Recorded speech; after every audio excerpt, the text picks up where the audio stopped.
Ayubowan, Wanakam, and a very good evening to everyone who is present here today physically, and a very good evening to everyone who is joining with us virtually through the platform of Zoom from around the world. I welcome all of you to the World HR Congress 2021, hosted by Chartered Institute of Personnel Management in collaboration with World Federation of People Management Associations, exalting people professionals amidst a planetary pandemic. Explore, expand, and excel. My name is Ashingsani Veerasinghe, and I'm the host for this ceremony today. And as we all know, in Sri Lanka, we usually start off any event by lighting the traditional oil lamp. And let me introduce the lighting of oil lamp to the world right now for the ones who are joining with us from around the world. We usually light the oil lamp before the commencement of any official proceedings of an event, that is to mark prosperity. The lighting of oil lamp defines prosperity for us. So just like any other event, today also we are now ready to light the oil lamp, where I invite all the professionals and dignitaries around the world to experience with us virtually. And now, to begin the proceedings, let me now invite the President of CIPM Sri Lanka, Mr. Jayantha Amarasinghe, Chairperson of the World HR Congress 2021, Mr. Dhammika Fernando, Co-Chairperson of the World HR Congress 2021, Professor Ajantha Dharmasiri, Country Director, International Labour Organization, Ms. Simrin Singh, Private Secretary to the Honorable Minister of Labour, Mr. Akilagayan Kaushalya, Commissioner General of Labour, Mr. B.K. Prabhat Chandrakirti, Vice President, CIPM Sri Lanka, Mr. Ken Wijayakumar, Honorary Secretary, CIPM Sri Lanka, Mr. Priyankara Siniviratna, Honorary Treasurer, CIPM Sri Lanka, Mr. Jayantha Ratna, and Chief Executive Officer, CIPM Sri Lanka, Mr. UAC Obesekara, to light the oil lamp.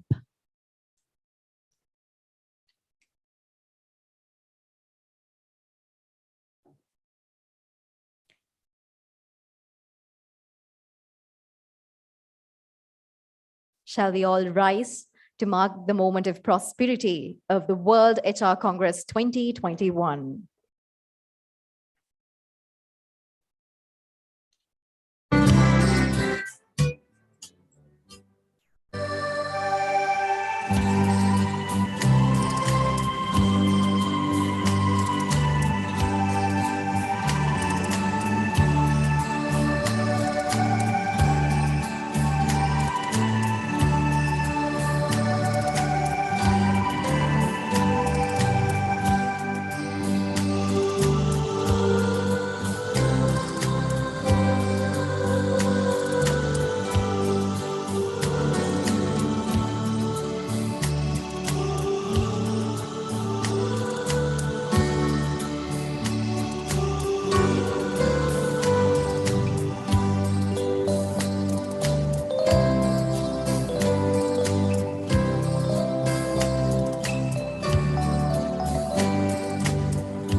Thank you. And I request all of you to remain standing, as it's now time to seek blessings from the motherland, as we now sing the national anthem of Democratic Socialist Republic of Sri Lanka, which will be followed by the CIPM theme song.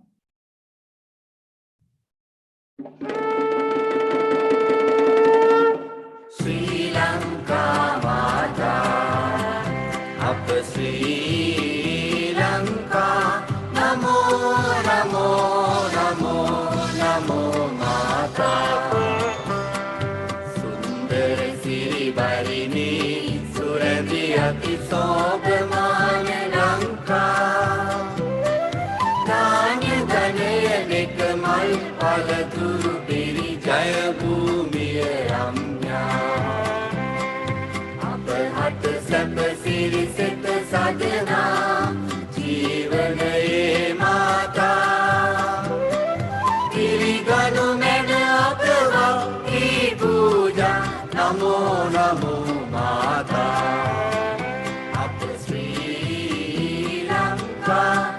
නමෝ නමෝ නමෝ නමෝ මාතා ඔබ වේ අප විද්‍යා ඔබමය අප සත්‍යා ඔබ වේ අප ශක්තිය අප හද තුල භක්තිය ඔබ අප ආලෝකේ අපගේ අනුකාරේ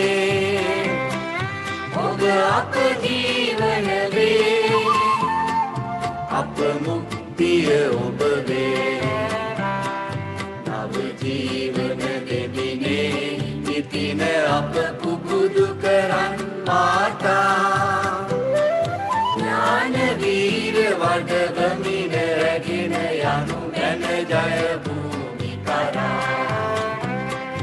එක මවකගේ දරු කැළඹවිනා යමු යමු වී නොපමා ප්‍රේම වඩා සැම වේද දුරලදා නමෝ නමෝ මාතා අප ශ්‍රී ලංකා නමෝ නමෝ නමෝ නමෝ මාතා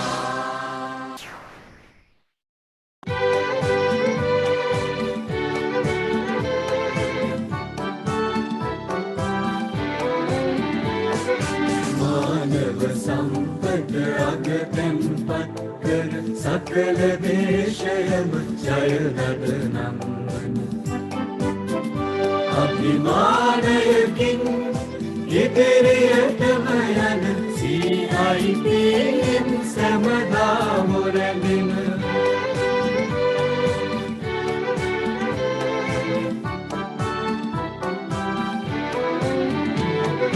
නවමු ආරකින් පිබිදී සුපිපෙන සුහදව නිති මිනිසත්කම් අගයන ව්‍යවසායකයින් රැජෙන සිරිබිම් දියුණින් දියුණට පෙරමුණගෙන අද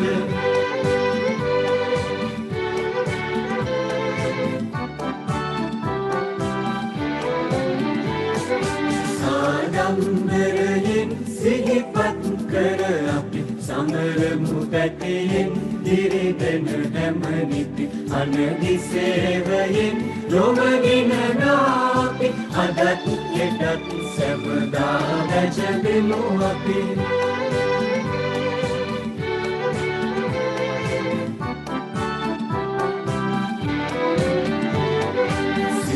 CIPM name shall excel, flying a flag of splendor to our realm. Narum sirende, narum selika, onrai sirende, urepo navam. मानव संपद अगतन पत्कर सकल विषयम जय नद नंदन अभिमानयकिन ඉදිරියටම යන CIPM සැමදා මුරැඳෙන අභිමානයකින් ඉදිරියටම යන CIPM සැමදා මුරැඳෙන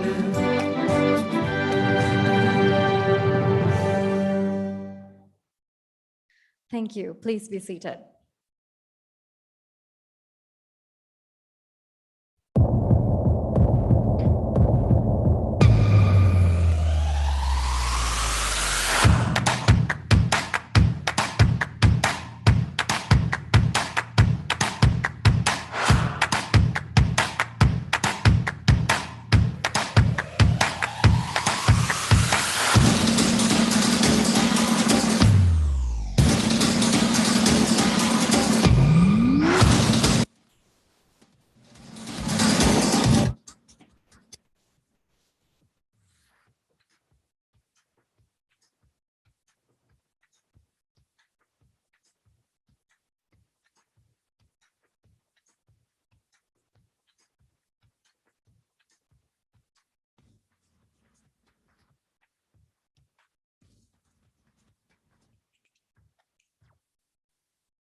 With that, ladies and gentlemen, shall we all give a good round of applause to the World HR Congress 2021, and this is the inaugural session. And now I take the pleasure in inviting the dignitaries to take their seats at the head table. First of all, let me invite President of CIPM Sri Lanka, Mr. Jayantha Amarasinghe, Chairperson of the World HR Congress 2021, Mr. Dhammika Fernando, Co-Chairperson of the World HR Congress 2021, Professor Ajantha Dharmasiri, Vice President CIPM Sri Lanka, Mr. Ken Vijay Kumar, Honorary Secretary CIPM Sri Lanka, Mr. Priyankara Senaviratne, Honorary Treasurer CIPM Sri Lanka, Mr. Jayantha Beratne, and the Chief Executive Officer CIPM Sri Lanka, Mr. UAC Obesekara, to take your seats at the head table.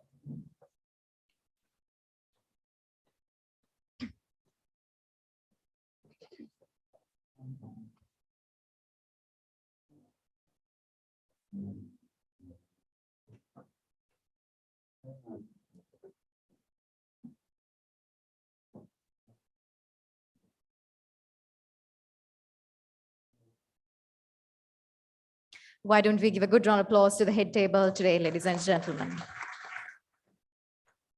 Thank you.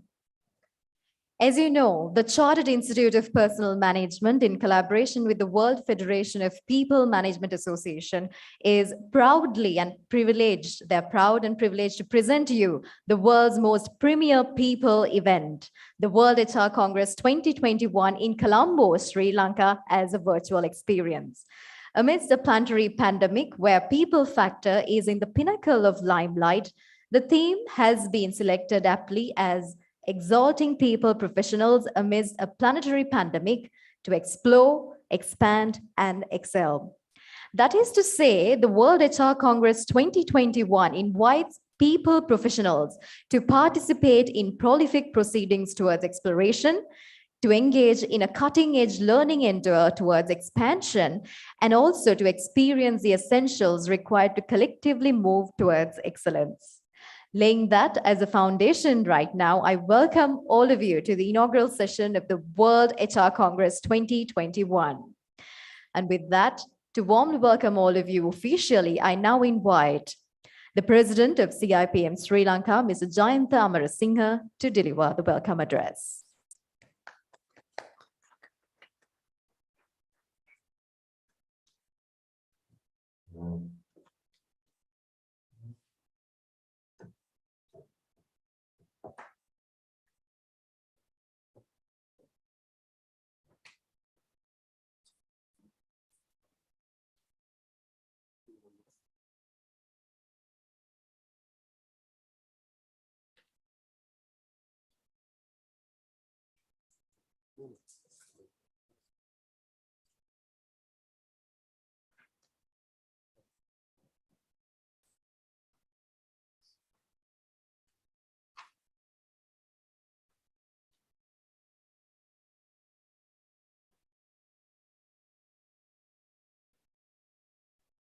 A very good evening to all of you.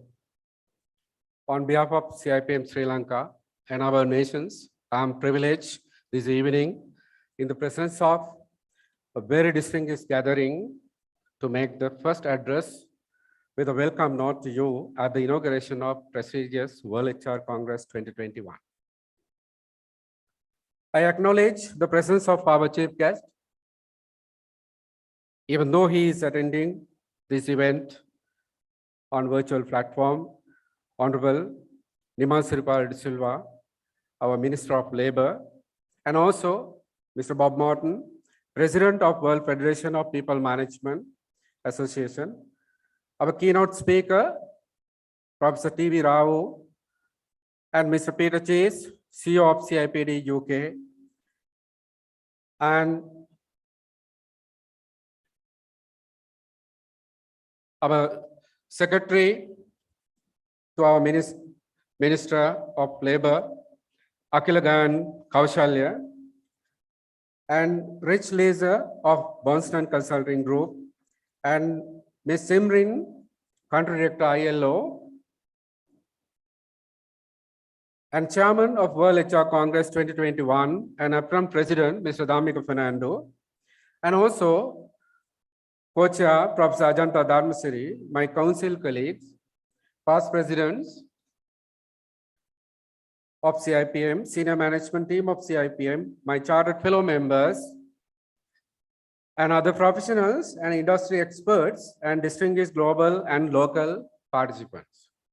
Ladies and gentlemen, overcoming challenges and moving forward with confidence and resilience, CIPM Sri Lanka has been honored with the privilege of hosting this global event of World HR Congress 2021 in collaboration with World Federation of People Management Association. We have waited over a period of 1.5 years for this day due to pandemic and the lockdown situation in the world. On considering multiple options in deciding on dates and the structure of this conference, it was finally decided to conduct the conference today and tomorrow and day after in this month on virtual platform. However, CIPM decided to have a simple inauguration like this to apply the formalities to create an eagerness and add color to the event. And I hope you will recognize these efforts taken by the council and the members of this institute and the senior management team at CIPM. Organizing this event on a virtual platform gave us some advantages to get connected so much of people in the world than the physical. So that has been one of the good advantages that we are experiencing. It's my pleasure to welcome all of you to this great event on human resource management. In this current context, it has been realized that HR is the most critical area of management across the globe amidst enormous challenges of economic viability, business growth, and the development across nations affected by global pandemic. The modern workplace is changing, and HR professionals are at the forefront on this new world. As businesses recover from cultural and economic impact of COVID-19, we are faced with new set of challenges. How do we transit into the new hybrid world while maintaining culture and innovation? How do we do this in an equitable way? Every HR leader in this world has a critical role to lead their organization through these challenges.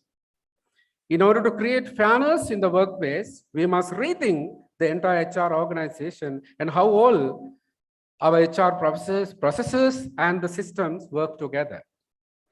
We need to examine how we can radically reimagine fairness in the workplace to build the high-performing, equitable organizations tomorrow. The fourth and fifth industrial revolutions with the pandemic have brought us to a point of pondering as to what the future of humans will be. It is in this backdrop that this HR World Congress will examine the future of HR in an era of unprecedented global challenges entailing demographies, uncertain economic conditions, digital challenges, unemployment, and growing youth population. The need for a cross-generational culture for more integrations of different generations working together is of paramount importance. Today, this Global HR Congress brings together diverse people with diverse thoughts and new ideas. The pooling of thoughts and minds of learned scholars will teach, share, experience, and deliberate on a variety of valid topics will culminate in broad value addition to all those participating in this conference, World HR Congress. Overall, we would see how the future of HR will unfold in terms of its impact on safety and health of employees, economic development, and people development and organizational development across nations. The Executive Council of CIPM Sri Lanka found the best people to consolidate this event. We appointed Mr. Dhammika Fernando, immediate past president and affirmed president, and also one of our past president, Mr. Professor Ajanta Dharmasiri, one of the past president, to lead this event where they have chaired the steering committee and have made a commendable contribution in organizing the World Congress despite all the challenges by the pandemic. My sincere gratitude to them. I also recognize and respect the contribution made by the Paragon Group event management company who coordinated this event internationally. CIPM Sri Lanka takes great pleasure in hosting this HR World Congress amidst the many challenges, particularly at a time where mankind is grappling with the nasty impact of COVID-19 in the world pandemic, which we have experienced over the last 2 years. I greatly appreciate the team of experts who put together this event and the great speakers from across the globe and top-level industry leaders in Sri Lanka who have accepted our invitation to share their knowledge at this conference. Let us deliberate by exploring the opportunities for HR in the present and the future in the backdrop of the current conditions that we live in. I and the Council, with the staff of CIPM, greatly recognize and place on record our gratitude to all distinguished invitees, our chief guest, who kind enough to accept our invitation, but even though he has to attend the immediate cabinet meeting today, otherwise, Honorable Minister and his Private Secretary and the Commissioner General of Labor, even though they are physically away from us, they are mentally and psychologically with CIPM.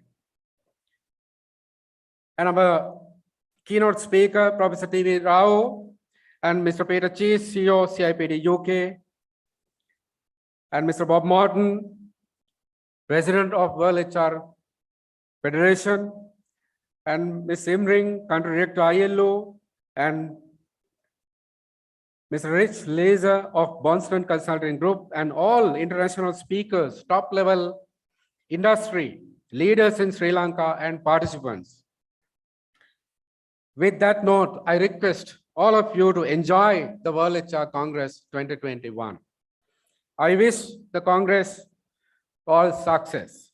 Good luck and stay safe. Thank you.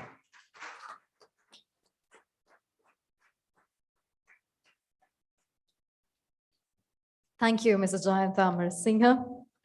And just like he mentioned, the fast-moving new hybrid world has put all the HR professionals in the forefront. I'm sure you agree with that statement. And along with that, before we move on, to ensure the smooth flow of the event, I request all of you to put the evil mobile phone, switch them off or put them on silent mode so that we can ensure a smooth flow of the event today. Thank you. And with that, ladies and gentlemen, I now take the pleasure in inviting the chairperson of the World HR Congress 2021 and the president of Asia Pacific Federation of Human Resource Management, Mr. Dhammika Fernando, to address the gathering.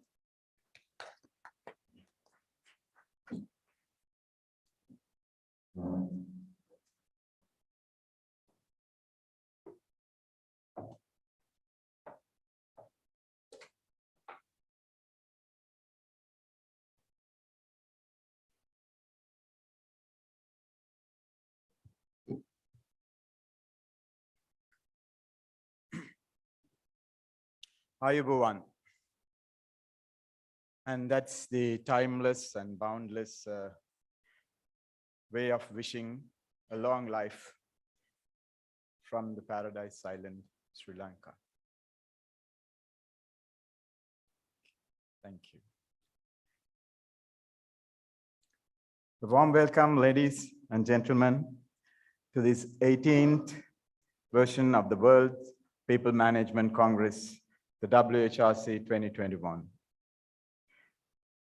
which is of the World Federation of People Management Associations, organized and hosted by the Chartered Institute of Personnel Management, Sri Lanka, delivered online from Colombo. It is the pinnacle people profession confab of the world, which is held every once in 2 years. It was held last in 2018 in Chicago, USA, where the baton was officially passed on to CIPM Sri Lanka during the presidency of Leila Nasimonto, the world president from Brazil at that time.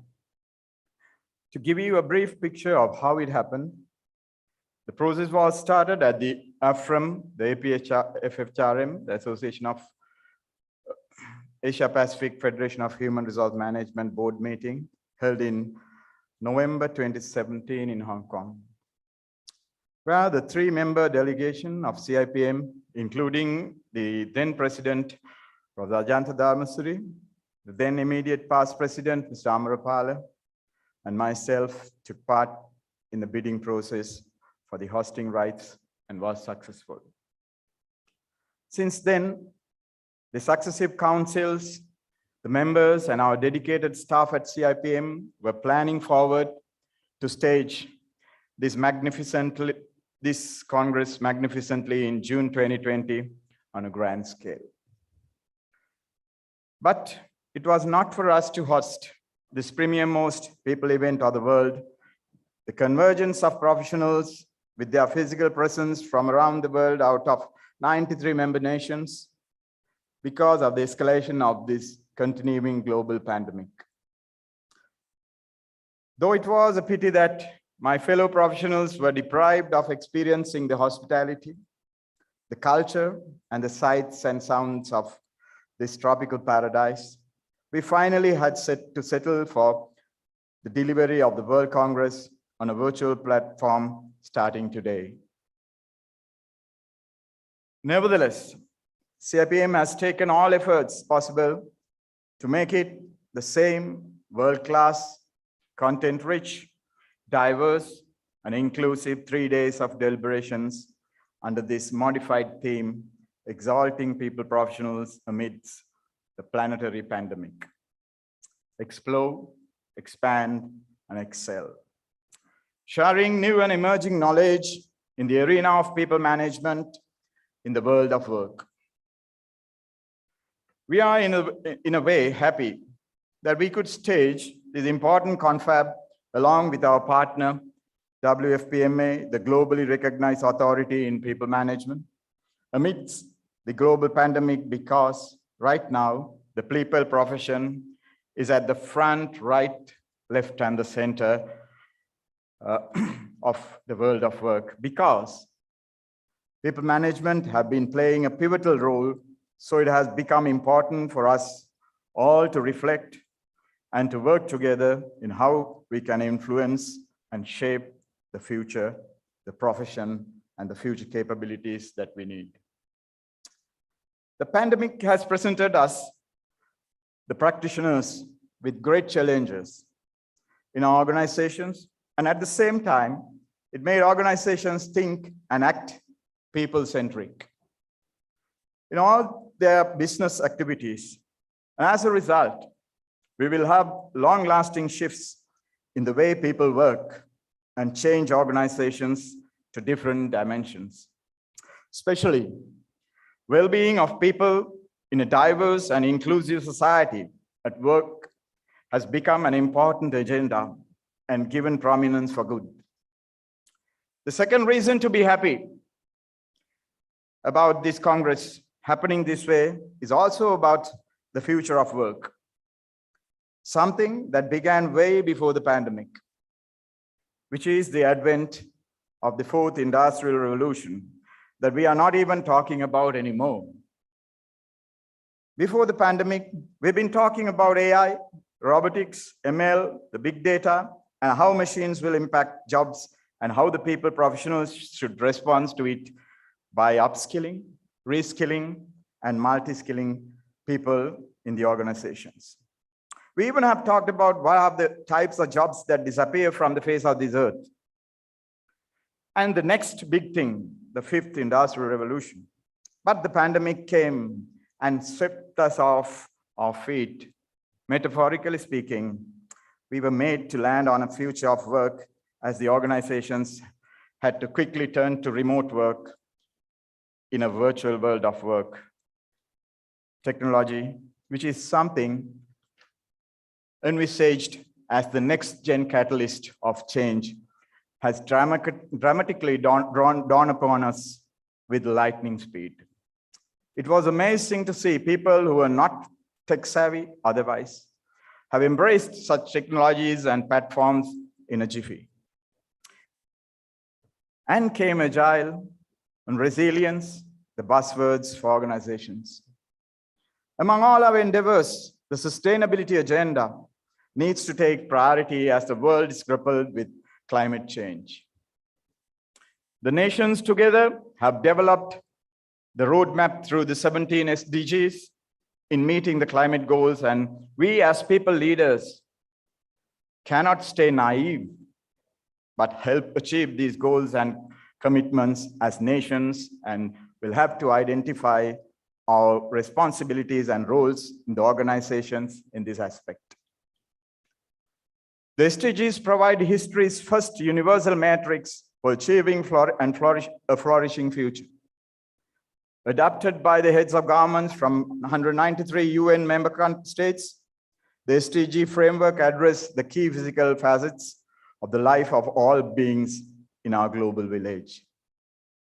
It is therefore we have enough and more reasons for our people professionals to look forward to in the next 2 days of deliberations, where you would witness how and why we need to develop the type of leadership roles to humanize the world of work amidst the digital revolution and the planetary pandemic, for a better future for all through a decent work agenda. People professionals will need a broader understanding of the future business drivers and to influence people by becoming better business partners in their organizations, because they are now having a chair reserved at the table. In other words, to be a future fit by being agile, nimble, and innovative. The Congress will present you with more than 70 of the best in class thought leaders in the global people profession and more, through 2 keynotes, 4 plenaries, 4 panel discussions, and 40 concurrent sessions. They will share the latest research findings, innovations, and insights which will help our global community to help shape the future of the world of work. In conclusion, I convey my gratitude to President Sujana Amarasingham and the Council of CIPM for their help and support, tolerance in making my responsibilities as the Congress Chair easier. Also my co-chair, Prasajanta, who worked with me hand in glove, making it happen from the start. And kudos to the energetic and diligent staff of CIPM, as always the case. The towering strength, the vibrant force powering all our activities.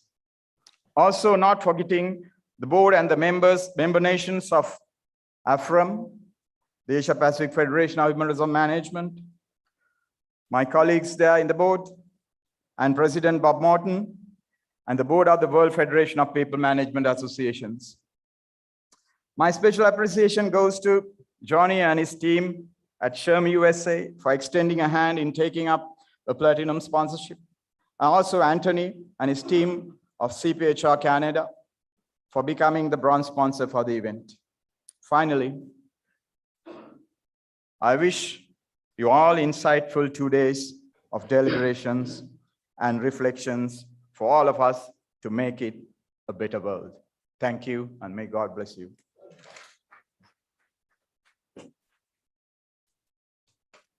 Thank you, Mr. Dhammika Fernando. I think bringing everything he said into one line, you all must be agreeing to the fact that as much as COVID-19 became a global pandemic, it also created a lot of opportunities for us to keep moving forward. And in this changing world, none of us can stay naive. We've all got to change, adapt, change, and move forward. With that, ladies and gentlemen, it's now time for me to invite the President of World Federations of People Management Associations, Mr. Bob Morton, to address the gathering via Zoom, as this is a hybrid event.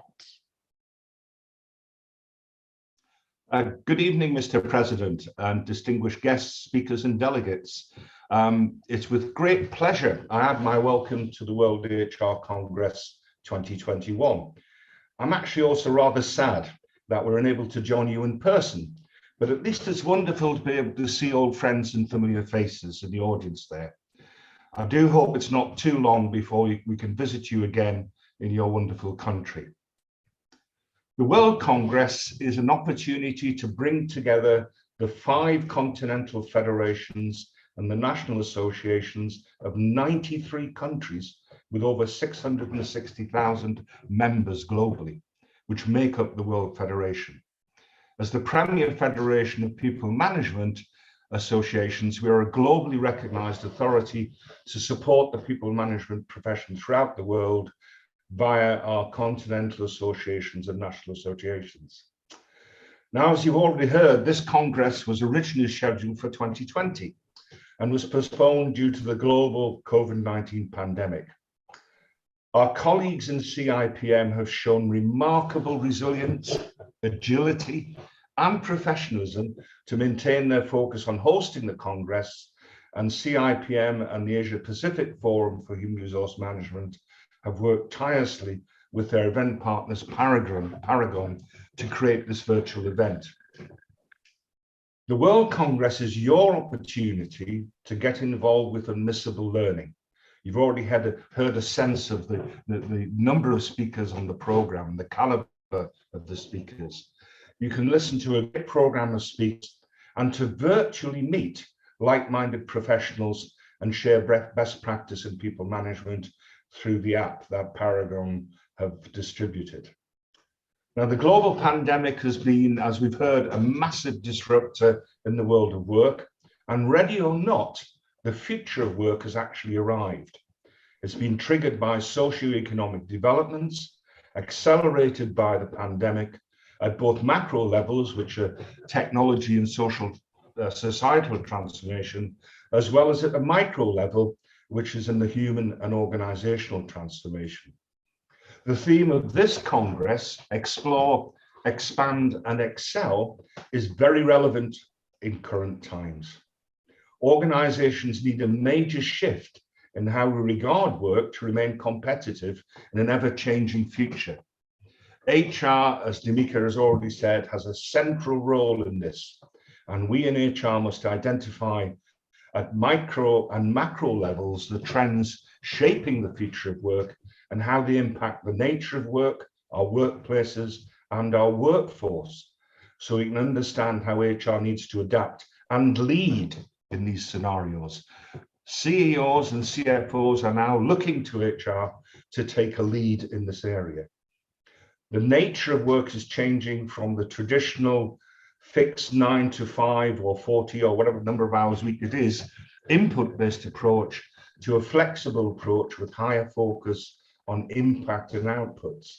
The workplace itself, where work actually happens, is shifting from an office environment to work anywhere and any time. And it's essential that during this shift to remote and hybrid working, we keep people at the center of our thinking, especially their well-being and health. Please remember the human in human resources. It's also important to remember that despite the current hype about hybrid and remote working, it doesn't apply to everybody in the workforce.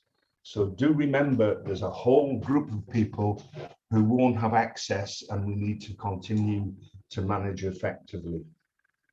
The workforce itself, of course, is transforming. We've already heard about the new generations, multiple generations in the workplace, etc. But their expectations are changing. The dynamic between people and organizations is changing enormously. And at the heart of this is the need to ensure a clear and shared purpose and values in our organizations. So where should we in HR be focusing as we think about this Congress? Well, we'll look at this later in this inauguration session when Jens Weyer from BCG and I will share the results, including those from Sri Lanka, of the global CPA study. I'd just like to close these opening remarks by congratulating HR people around the globe for their professionalism, their skill in dealing with the pandemic, and maintaining organizations throughout the crisis that we faced. HR is now at the front and center of organizations, and we need to grasp this opportunity. On behalf of the World Federation and the board, I'd like to thank the president and team at CIPM and Paragon, and in particular, Damika and Ajantha, who've demonstrated remarkable tenacity and professionalism in bringing this Congress to fruition. I wish you all an enjoyable, stimulating, and successful Congress. Stay safe and good luck. Thank you. Thank you so much, Mr. Bob Morton. With those wishes, we would now like to move into the address by the Country Director, International Labour Organization, Ms. Simran Singh. She was supposed to be with us physically, but due to unavoidable reasons, she has joined with us virtually. That's the best part of today's event. Thank you, Ashi, and good afternoon, morning, evening to all the participants from around the world, and congratulations to CIPM for hosting the HR conference, World HR Conference. The ILO, which is a World of Work organization that's been around for over 100 years, has been through thick and thin in the world that's been changing, whether it was emerging from war, whether it was emerging from disasters, and now emerging and trying to rebuild after COVID-19. So this partnership with CIPM is also maybe not 100 years old, but certainly one that spans several decades. And I'd like to just say how much I think it's important that institutes like CIPM really work on the next stages of building a human resource professional group that also knows how to respond to these emerging world of work challenges as we are facing them at an astoundingly escalating way, and with more and more challenges, ones that we never actually dreamed of. It requires not just resilience, but sort of what we call in the ILO a human-centered approach to recovery and building a future-ready workforce. And here the human-centered, I think, is the key word. And that is where being an HR professional really makes a big difference, because if you are able to have that human-centered approach in rebuilding, it will be better, longer lasting resilience. You'll have a more agile workforce. The returns will be also better in terms of the workforces employed in a very fast changing, digitally challenging in many respects, and a very unequal playing field, uneven playing field in terms of the workforce, especially with so many still not even in the formal sector. How do we attract more talent into our organizations, but to serve also a better purpose, not just one of profit, but also of a people-centered recovery and economic growth. So I'm not going to speak much longer, but it seems that you will have a very rich couple of days going forward. You have some incredible speakers, so I'm really pleased to see that. And I must say that the very first address actually covered all of the issues that the ILO really tries to champion, very much so this issue of lifelong learning, building back better, skilling, and also of making sure that we have a human-centered future of work that's more equitable and inclusive. So with those main messages, I want to thank again CIPM for inviting me. Thank you for your partnership with the ILO over the decades and going forward. And I wish this conference, HR conference, all the success. Thank you very much.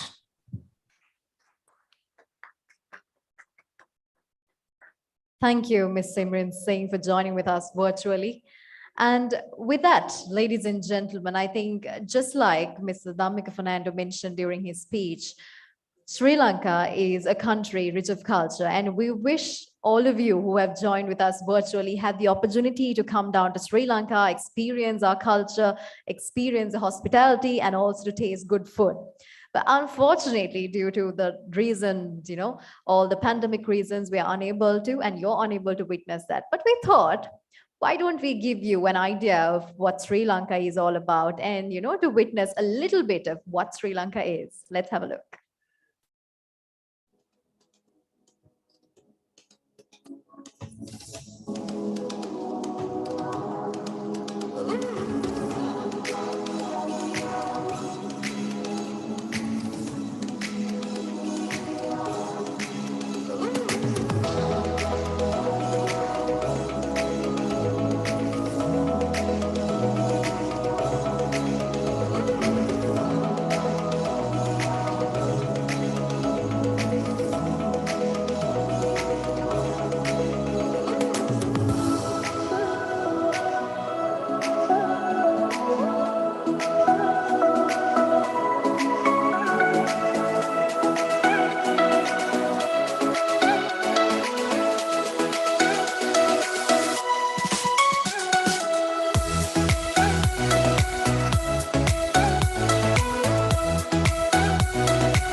Ladies and gentlemen, as you all know that the World HR Congress has been held since 1986 in 17 different countries, and for the very first time it has come to the South Asia region, and that also in Sri Lanka, the pearl of Indian Ocean. I think we deserve a good round of applause for this proud moment. With that, it's now time to hear from our chief guest, Honorable Minister Nimal Siripala de Silva, MP, the Cabinet Minister of Labour and Labour Relations. As the President of CIPM Sri Lanka mentioned during his welcome address, due to official reasons, he is unable to make it physically, but he made sure to send his messages to us. Let's have a look, ladies and gentlemen.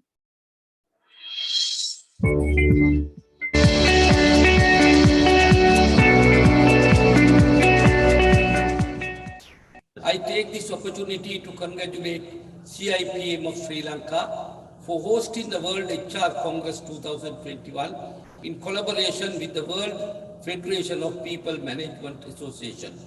The World HR Congress is a timely event which will catalyze the management of human resources amid a global pandemic.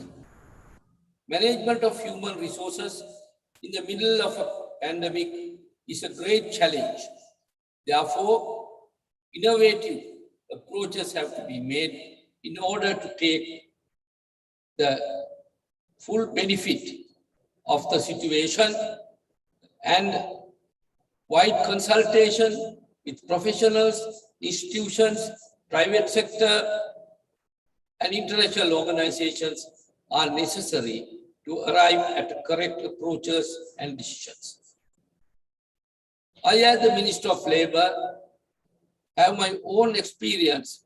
As soon as COVID-19 started, I summoned a tripartite forum where the employers, trade unions, and my ministry were stakeholders. We discussed the disputes and issues every month without affecting industrial peace. I must say that was a successful initiative, and I was able to secure the employees from losing their employment. And I further established a COVID-19 task force for labor sector to look after the employees during the pandemic. I'm happy to say I have also brought various amendments to legislation in order to safeguard and strengthen the right of the employees. Therefore, I have taken steps to safeguard and empower migrant workers, immigrant workers also.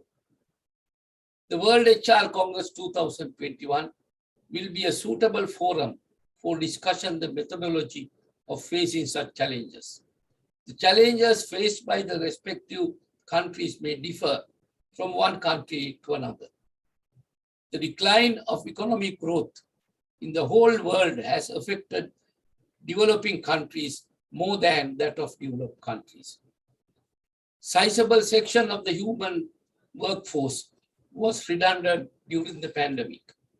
The concept of virtual meetings and working from home was adopted, departing from the traditional method of working.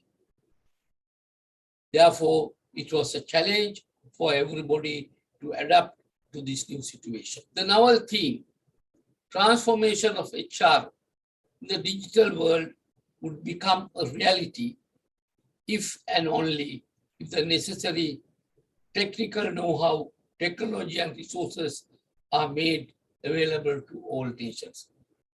It should not only be available to the elite class, but to the downtrodden masses also. The international community, donor organizations have a greater responsibility of helping the other nations for developing and transformation of HR in the digital world with dynamic turn. I am sure the World HR Congress 2021 will address these vital issues and come up with sustainable suggestions and recommendations. I thank the CIPM of Sri Lanka for taking this initiative, and I look forward for their contribution in transforming HR for the prosperity of Sri Lanka. I hope CIPM will contribute immensely toward the skill development and utilization of human resource management.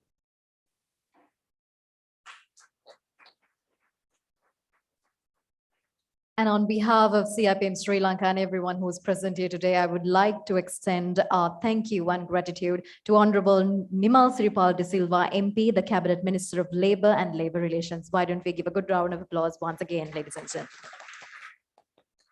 Thank you. With that, I now invite the co-chairperson of World HR Congress 2021, Professor Ajantha Dharmasiri, to give an overview about the World HR Congress 2021.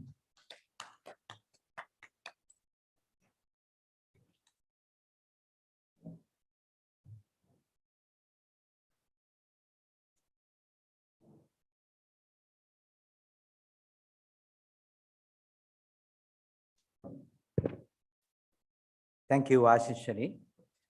Ayubowan, may you have long life with good health and grand happiness. That's a greeting which is more relevant today than any other time. distinguished dignitaries at the head table, distinguished invitees in front of the head table, distinguished invitees who are joining us virtually.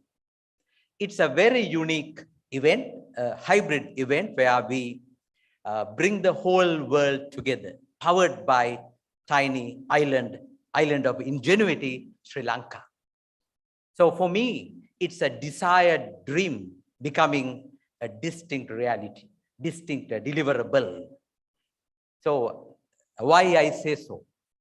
It reminds me in 2018, I was in Chicago accepting the hosting rights, as my co-chair, Mr. Dhammika, very correctly said. From Chicago to Colombo, from McCormick Palace Convention Center, the gigantic McCormick Palace Convention Center, to a glamorous CIPM Auditorium. First time it was launched. So even though the size is smaller, the aspirations are much bigger. The value creation is far bigger because we are doing it together as a dynamic CIPM committed community. And I, being a co-chair, together with my chair and the committed community, we made that dream a deliverable. So that's the first thing. So let me briefly take you through 3 C's: context, contents, and the conduct. So the context, as we are very much aware, we were aspiring to showcase the natural beauty of Sri Lanka, as we saw in that video. And we have plenty of beauty and brains, but sometimes the politicians are blunt. That's the irony that we are facing. So with plenty of beauty and brains, we can showcase a lot of things to the whole world. So the world's most premier HR event is coming to a humanly rich region, HR region, which is South Asia, which houses 1/5 of the world population. So India, Bangladesh, Pakistan, Sri Lanka, we together did a lot to get the hosting rights. And now it is for us to do the justice for that expectations. So we have designed the 3-day deliberations on a fitting theme, exalting people, professionals amidst a planetary pandemic, explore, expand, and excel. So why exalting people, professionals? I'm sure I'm in front of people, professionals, and the head table in front and the virtually also connected. So people, professionals, I believe, should not be at the top, they should be at the top. They need to occupy leadership positions. So I'm glad to see some top CEOs who are coming from HR origin today with us in this audience. So leadership is something very, very crucial. HR people should become leaders. They should practice, they should contribute, they should add value as leaders. As we are much aware, leadership is the only ship that survives a storm. Leadership. So we need that more and more amidst the current continuing COVID-19 crisis, amidst the planetary pandemic. And as Forbes magazine very clearly stated, the leaders who are required have to have 3 H's. They have to be holistic, and they have to be humble, and they have to be humane. All fitting tributes of a people professional. So they should be showcased, they should be uplifted, they should be given the due prominence. Sad to note, sometimes they are occupying very operational roles. They become executors, not executive leaders. So we need to discuss this. We need to deliberate on this. We need to have our thought-provoking, insightful discussions to change this scenario. So I'm so happy that IPM became CIPM, bringing the prestigious charter affiliation, charter attachment with that in showcasing chartered HR professionals. So it is something that we can be proud of. We are highlighting, we have elevated the people professionals in the middle of others. Accountants, engineers, finance people, marketers, you name it, all other professionals, among them HR can now stand tall with the prestigious charter. So we need to explore further the fascination of exploring in the current pandemic. The opportunities galore, opportunities are plenty, even though it looks very negative from a surface point of view, it can be very positive with regard to opportunities. So I was listening to a global CEO of a leading multinational who said, we will never go back to 9 to 5 working hours. We will have 3 by 2 by 2. 3 days of coming to work, 2 days of working from home, and 2 days of weekend to make it a strong end. So that is the new normal that we are talking about. So we need to locate all our thought sharings in the new reality, in the new normal. And we have often heard the hack term VUCA. And we were talking about VUCA, VUCA, VUCA, but we did not realize VUCA would come to our doorstep so early. Last year, in the month of January, we heard about Chinese virus. And we did not realize that so-called Chinese virus would become a global pandemic, a planetary pandemic. Now the rest is history. And the Spanish flu lasted more than 3 years. We are still suffering almost 2 years. And chances are that it might fade away, it might not fade away, but still for all, we have to adjust ourselves. So the VUCA 1.0 reality is all about, we see the volatility, uncertainty, complexity, and ambiguity. I call it VUCA 1.0. In that VUCA 1.0 reality, we need to have VUCA 2.0 response. So what is VUCA 2.0 response? We need to have the right vision, right understanding, right confidence, and right agility. So with VUCA 1.0 reality, we need to respond as competent, confident people, professionals with VUCA 2.0. Having the right vision for the future, having a clear understanding of what's going around you, and having the right confidence. The problem is sometimes we are grappled with fear of failure, FOF. They say the biggest fear that people can have is the fear of failure. Would I fail? Will I fail? How can I avoid my failure? It gives you lots and lots of negativities. So we need to overcome that by having that confidence. In fact, the behavioral psychologists call it efficacy, self-efficacy, high degree of self-efficacy. You believe in your capabilities. You believe in your capabilities as an individual, as an interactive team, as an institution. So, Mr. President of CIPM, I'm sure that we can believe in the capabilities of CIPM, where how this auditorium was created within a shortest period of time with all these wonderful facilities. So it is the confidence that is the starting point. So we need to deliberate on all those things. So that's why we want to explore. That is the first E, explore. And then expand our horizons with the right type of knowledge, right type of skills, and right attitudes that we require. Attitude of gratitude, attitude of exploration, attitude. So we need to have that right set of knowledge, skills, and attitude. We need to have the mindset, skill set, and the tool set. So there's no point having tool set without the right mindset and the skill set. So that's all about expanding.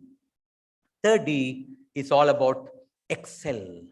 Excellence is exceeding expectations. It's all about having continuous improvement, Kaizen in mind, raising the bar again and again and again. So that is what we need in an increasingly competitive environment. We need to excel. That is the only surefire way to survive and to succeed. So explore, expand, and excel, exalting people, professionals amidst a planetary pandemic. In this broad context, we designed the 2.5 days in a very logical and meaningful sequence. So today we would be listening in a little while global survey findings done by Boston Consultancy Group, BCG, one of the top 3 consultancy firms around the globe. And then those deliberations will be shared by Mr. Jens from BCG with Mr. Dhammika Fernando, our co-chair, and Mr. Bob Morton, the WFPMA president, and 3 of them will share the global findings as well as the local findings. And then we would be listening to Professor T.V. Rao. In my view, he's the Asian HR legend, so humble, so humane. I mean, having huge ocean of knowledge. So he will talk about the latest in human resource management, human possibilities management. So that is about today. And tomorrow and day after tomorrow, we have designed the 2 days. Each day, we would have 2 plenary sessions, 2 panel discussions, and 2 concurrent sessions. Each concurrent session will have 10 different speakers identified all over from all over the world, and they will have distinct deliberations. So the 4 panel discussions, we have selected 4 Ds, starting with disruption. Disruptions can be man-made or nature-made.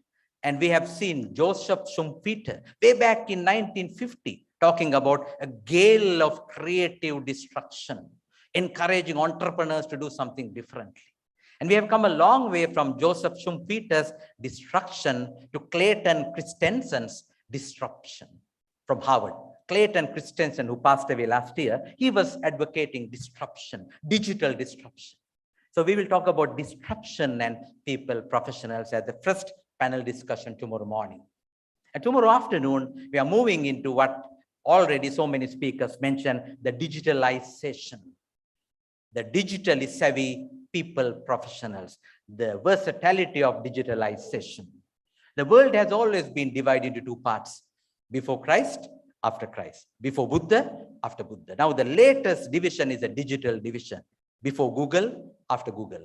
So why fear when Google is there? It's all about being digitally savvy, getting the best use of the digital devices. So it's all about atward, anytime, anywhere, any device. So learning has become so flexible, so comfortable, so accommodatable.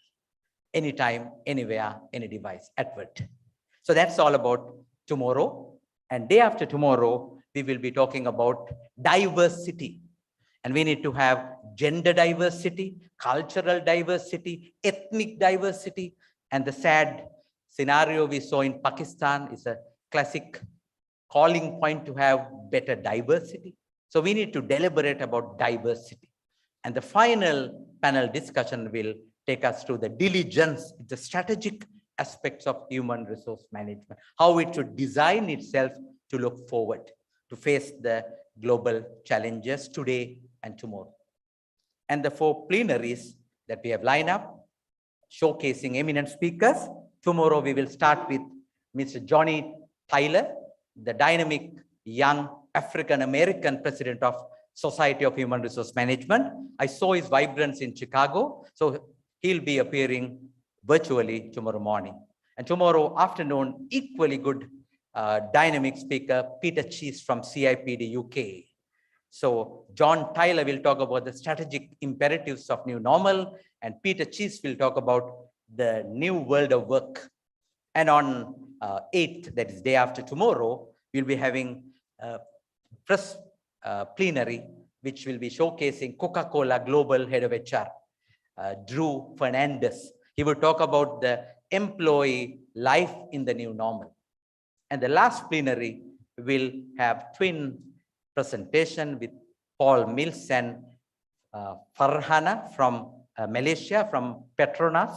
So they will talk about leadership, culture in the leadership and culture in the new normal. So those are the 4 plenaries that we have got. And I mentioned about 4 panel discussions and 10 into 4, 40 different speakers in action.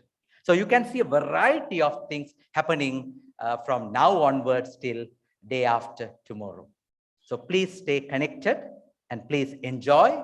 And I would look forward to have an intellectually insightful, interactive way of insightful events. So may the World Congress 2021 be a meaningful, memorable, enriching, engaging, excelling experience. And remember, it's all about exalting you and me and other people, professionals exalting people professionals amidst a planetary pandemic, explore, expand, and excel. Thank you.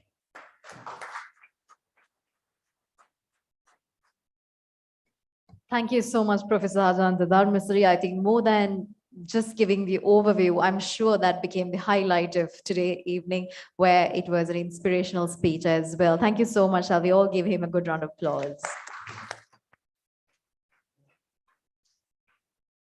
With that, now I would like to invite the World HR Congress Chairperson, Mr. Dhammika Fernando, for the keynote presentation on Creating People Advantage Global Survey 2021, conducted by the World Federation of People Management Associations in collaboration with Boston Consulting Group. And he will be joined by the President of World Federations of People Management Associations, Mr. Bob Morton, and also the Managing Director, Senior Partner, Boston Consulting Group, Mr. Jens Baer. Over to you, Mr. Dhammika Fernando.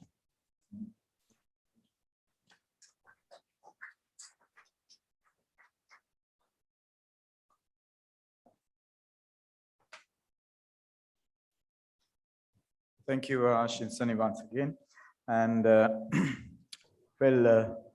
this keynote is really something which is very important for the people professionals. And I would go ahead with the introduction, and I would chair the session, but I have two eminent personalities with me who would going to do the real presentation of facts and figures. Creating People Advantage 2021, Revisiting Success Story, is the largest and the longest running global HR study, and is the collaboration between the World Federation of People Management Associations and the Boston Consulting Group, the BCG. A few minutes ago we talked about.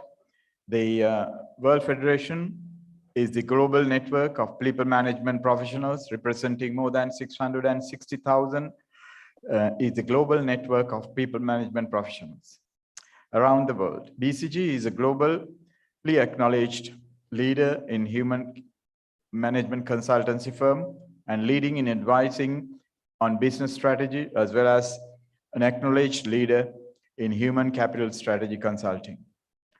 The study aims to assess the topics that are most urgent in terms of improving the HR department's capabilities around the globe.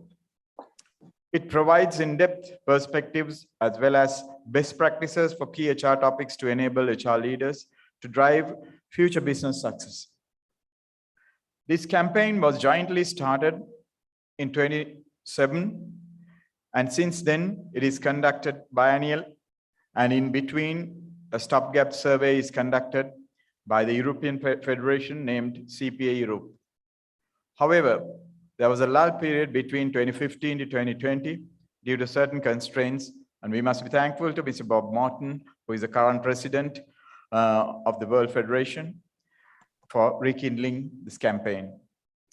I was fortunate enough to be a part of the operational team this year to launch the Asia Pacific segment of the survey. I'm glad to note that this year is a record-breaking year, as we could collect about exactly 6,686 responses from 113 countries and territories globally. I'm quite happy to note the Asia Pacific region could mark the second highest number of responses next to Europe, with 1,400 plus responses, and out of which 191 are from Sri Lanka. The final analysis considered 32 people management topics in depth, which were clustered under 9 areas, and 4 people management trends were investigated in detail through deep dives. We may see some of the intriguing results from different countries and regions, but in general, the world is more aligned on many important topics as far as these 32 topics are concerned. And Jens from BCG will take you through the current capabilities and future importance of such capabilities for the professions. And finally, the recommendation on the key actions to be taken by the decision makers. So to introduce our panelists, first, Mr. Bob Morton. As you all know, just a few minutes ago, he has addressed the World Congress. Bobby is a senior international HR professional with deep experience in human resource leadership and organizational development. Bob has lived in UK, USA, Switzerland, and Germany, and worked on HR and organizational change projects across the world. Bob is the president of the World Federation of People Management Association and holds a number of non-executive roles. Bob is also a companion of the CIPD in the UK. He's a past vice president international of CIPD and past president and secretary general of the European Association of People Management. He has also served as vice chair of the governing council of Bristol University. After a career as a senior international HR role with Ciba Geic and Ciba Specialty Chemicals and laterally BSF, he now leads WHRC Consultant Limited, an international boutique consultancy specializing HR, OD, and organizational capabilities. Then I have my next panelist, Jens Bayer, Managing Director and Senior Partner from Düsseldorf, Germany, of the Boston Consulting Group. Jens is joined the Düsseldorf office of the Boston Consultancy Group in 2000. He's leading the HR topics at the BCG globally. He's a certified senior executive coach to support individual and group change programs. Jens is one of the BCG's global HR experts and supports clients in various industries. He has published on HR topics in leading magazines, for example, Harvard Business Review, etc. So, ladies and gentlemen, let us listen to our panelists, and Jens will provide the presentation. But first of all, I would like to invite our colleague Bob to start the session, please. Over to you, Bob. Right, thanks very much, Tamika. I'm afraid I don't think you can see me at the moment, but that's life. It's probably better. You've really outlined very well the sort of background to the study, and we are delighted that we've been able to move this forward with BCG, and it's been a terrific experience working with them, both in terms of their level of professionalism, but also the ability to pull out the trends and help us look in great detail at what's actually happening in the world of work. There's a few things I'd briefly just like to share before inviting Jens to actually get us into the meat of the presentation. And that is, you've already, in fact, I think you can go to see me now. This could be bad news. But could we have the first slide, please, Jens? Great. We've mentioned this throughout the various introductory sort of sessions this evening, but there are some trends I just want to emphasize which really impact on the world and future of work, and particularly upon human resources capability levels. And the first one, of course, is digitization. We all know that this is transforming the world of work in terms of automation, robotics, and AI. It's tremendously impacting future jobs and skills, particularly the shape of jobs, not necessarily jobs disappearing, although I'm sure some will, but particularly the content, which means we have to have smarter ways to leverage data and technology to enable us to strategically plan and enable the workforce, and particularly digitization as it's hitting us at a fast pace and on a large scale. I think the other sort of trend is this competition for talent. It's how do we attract, keep, and grow a diverse talent pool from several generations, with different identities, backgrounds, and circumstances, with very different needs and learning habits, requiring new ways of delivering learning, as well as creating ways of improving workforce engagement and giving them a positive experience. I think the other thing is that linked to that is the changing needs of talent. The expectations of the workforce is changing quite dramatically. We have very much shorter employee life cycle times, which forces our organizations to think in career landscapes rather than static hierarchical career paths. We also have to think in terms of an ecosystem of engagement instead of just concentrating on top-down talent. The crisis itself, which we've heard a lot about already this evening, is really driving transformation in organizations, particularly towards dexterous organizations, which need employee and leadership empowerment to adapt to new roles. We have to have agile teams, we have to have agile leadership, agile ways of working, both cross-functionally and across the globe. We also need to look at our culture in terms of the pandemic and ensure that we have a shared sense of purpose and values. So there's some of the major trends that we had in our minds when we started this survey. We have the next slide, please, Jens. And with the pandemic, and we've heard this from Ajanta and Damika and in fact from everybody this evening, I think, now's the time to make use of this disruptive momentum. Now's the time to look at our people agenda and say, what do we need to reset? And particularly, how capable are we of doing it? What do we need to do to bridge that capability gap in the HR profession? Now, the next slide, please. So Damika's mentioned this, but the specific purpose of the CPA study for 2021 was to enable us to holistically assess where we are in HR departments around the globe. And this meant we looked not just at large organizations, we looked across right across the range of sizes of organization, from SMEs through to large conglomerates. And we wanted to do the deep dives that Damika mentioned to give us an in-depth perspective and look at what are the best practices on these key topics for the HR professional.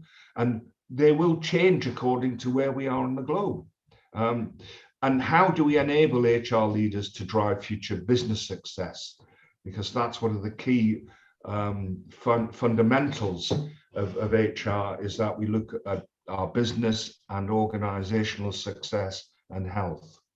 Next slide, please, Jens.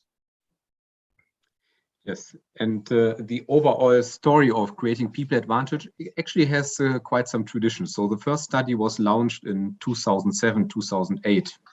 It was, we had answers of 4,700 participants. And due to the great response that we received on that study, right, we decided to really roll it out on a yearly basis. And then actually the last version was published in 2014, 2015. When we actually decided in 2020, the WHPMA and its member organizations and BCG to relaunch it, because there is really a need for HR professionals to understand what's going on in the world, what are the priorities of different HR managers, where do they focus on, and what are the hot topics that are accelerated by the COVID crisis that we have been talking about.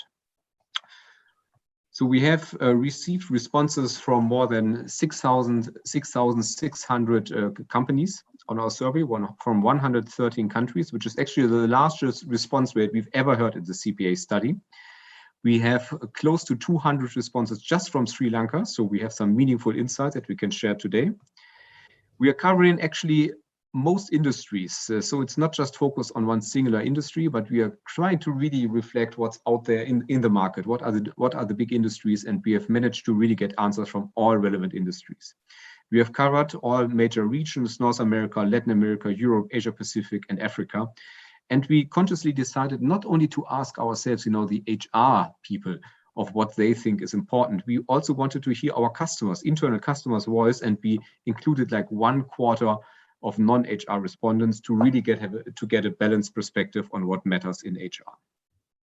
In terms of seniority, we also try to be holistic, and we covered all different managerial layers from senior managers to individual contributors to really get this broad perspective of what is important and what is not. At the framework, we identified 32 different HR and people management topics that were analyzed. So we clustered them in different clusters, and by each cluster, we had different topics. I'm not going through them in detail right now, but let me come to the results. When we looked at those 32 topics, we actually clustered them in 2 dimensions. On the x-axis, you can see the current capabilities, and on the left-hand side, you see high current capabilities. On the right-hand side, you see low capabilities. And on the y-axis, you see the future importance. On the top, it's high. On the bottom, it's low. So topics that are in the lower left corner are topics that have low future importance, but have high current capabilities. Typically topics not to really put a lot of focus on, because those topics are up and running, are not really important. Whereas on the upper right-hand side, we have topics that have super high future importance, but where companies feel they have currently relatively low capabilities. So really an area where there's a strong need to act. So looking at the global results, we had like 2 topics who were on the more lower left-hand side, so on the green box, which is employee relations, policy management, something I think most HR organizations are very used to deal with, and there's not a huge need for action. Then there was a long range of topics that are in the yellow part. So relatively high importance, but medium capabilities, or medium capabilities and medium importance, so a little bit like in between. And we identified really from a global perspective, from more than 6,500 responses, we identified really a couple of topics that there's a strong need to focus on. Number 1 is really the topic about leadership behaviors and development. And I think that's a topic that also have been accelerated in importance during the COVID crisis, really to help and support leaders in our organizations of how can they best lead organizations with such a challenging environment.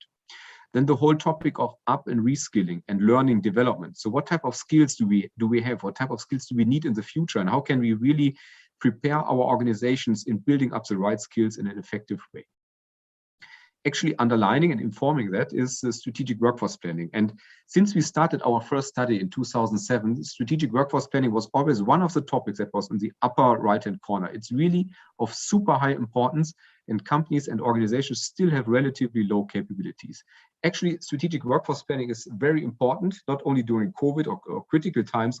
It's overall important to really understand, okay, whom do we need in our organizations to execute our business strategy, and what type of people do we have, and where do we have gaps and surpluses. Then the whole topic about change management and capabilities. There was so much change going on during COVID that this topic again was accelerated. Then we have the topic of HR, IT, architecture, and operations. I mean, a lot of you probably are already right now in the journey of setting up and introducing a new HR, IT system, probably cloud-based. And really, this is a topic a lot of companies and organizations struggle with in terms of capabilities, but also very high future importance. Then we have the topic of top talent management, the whole set of smart work-related topics, so future of work, and just listening to the previous speakers, you will in-depthly discuss this topic also as part of this Congress. But really, the question here is, how does the model of the future look like? Are you entering a hybrid model? What are the surrounding processes that you need to think about? Then people analytics and reporting. Organizational development and design, probably not a new topic, but the question really is, what's the organizational setup for the future, right? In this uncertain times, do we need more agility? What's the role of the office? Do we still need an office in its traditional role, or do we need to have an office less for working, but for coming together and enabling more creative and collaborative tasks? Then the topic about talent ecosystem management. Here we included actually everything really around talent. So what is the right setup in order to make sure that organizations get and develop the talent the right way? And coming from Europe, and especially from Germany, where we have such a tight labor market, this is one of the top topics. How can you ensure that you get those talents that you urgently need in a labor market that gets tighter and tighter? We talked about agile principles, another topic that is in the red area. And then the whole topic about digital AI, which is artificial intelligence, clouds, robotics, and HR. So those are really the topics that are in the upper right-hand corner, topics of super high importance, but relatively low capabilities on the organization or company side. So let's deep dive a little bit more. So let's zoom into one axis. And now this is the axis of the current capabilities. On the left-hand side, what you see are the global rankings. So number one would mean the highest current capabilities from a global perspective are in labor and employee relations. And then we ranked it down. And now you can see actually the results for Asia Pacific, and we highlighted Sri Lanka. Then you see also the result for America, Europe, and Africa. Without going through all the different boxes, I think there's one unique thing that we've really found out in this study is that the world is not as different as it used to be. If you look at the coloring of those different boxes, you can see, for example, that labor and employee relation is in most countries the number one topic. There's not so much regional differences as we have seen in previous studies. I think that's something remarkably compared to all our previous results. What we then did is we looked at Sri Lanka in a bit more detail. And what you can see here is on the left-hand side, you see the ranking of the current capabilities. You see the ranking of Sri Lanka. You see the ranking of the global results. And then we compare Sri Lanka versus the global results. And we highlighted where do we see a significant difference in current capabilities. For example, on recruiting strategy and process, a topic that is ranked globally as number 5, so very high current capabilities, is ranked in Sri Lanka on level 4 or on importance number 15. So that's where you have a difference between global results and Sri Lanka results. On HR, IT, architecture and operation, actually it's the opposite. From a global perspective, this was one of the topics with the lowest current capabilities, across all countries and regions.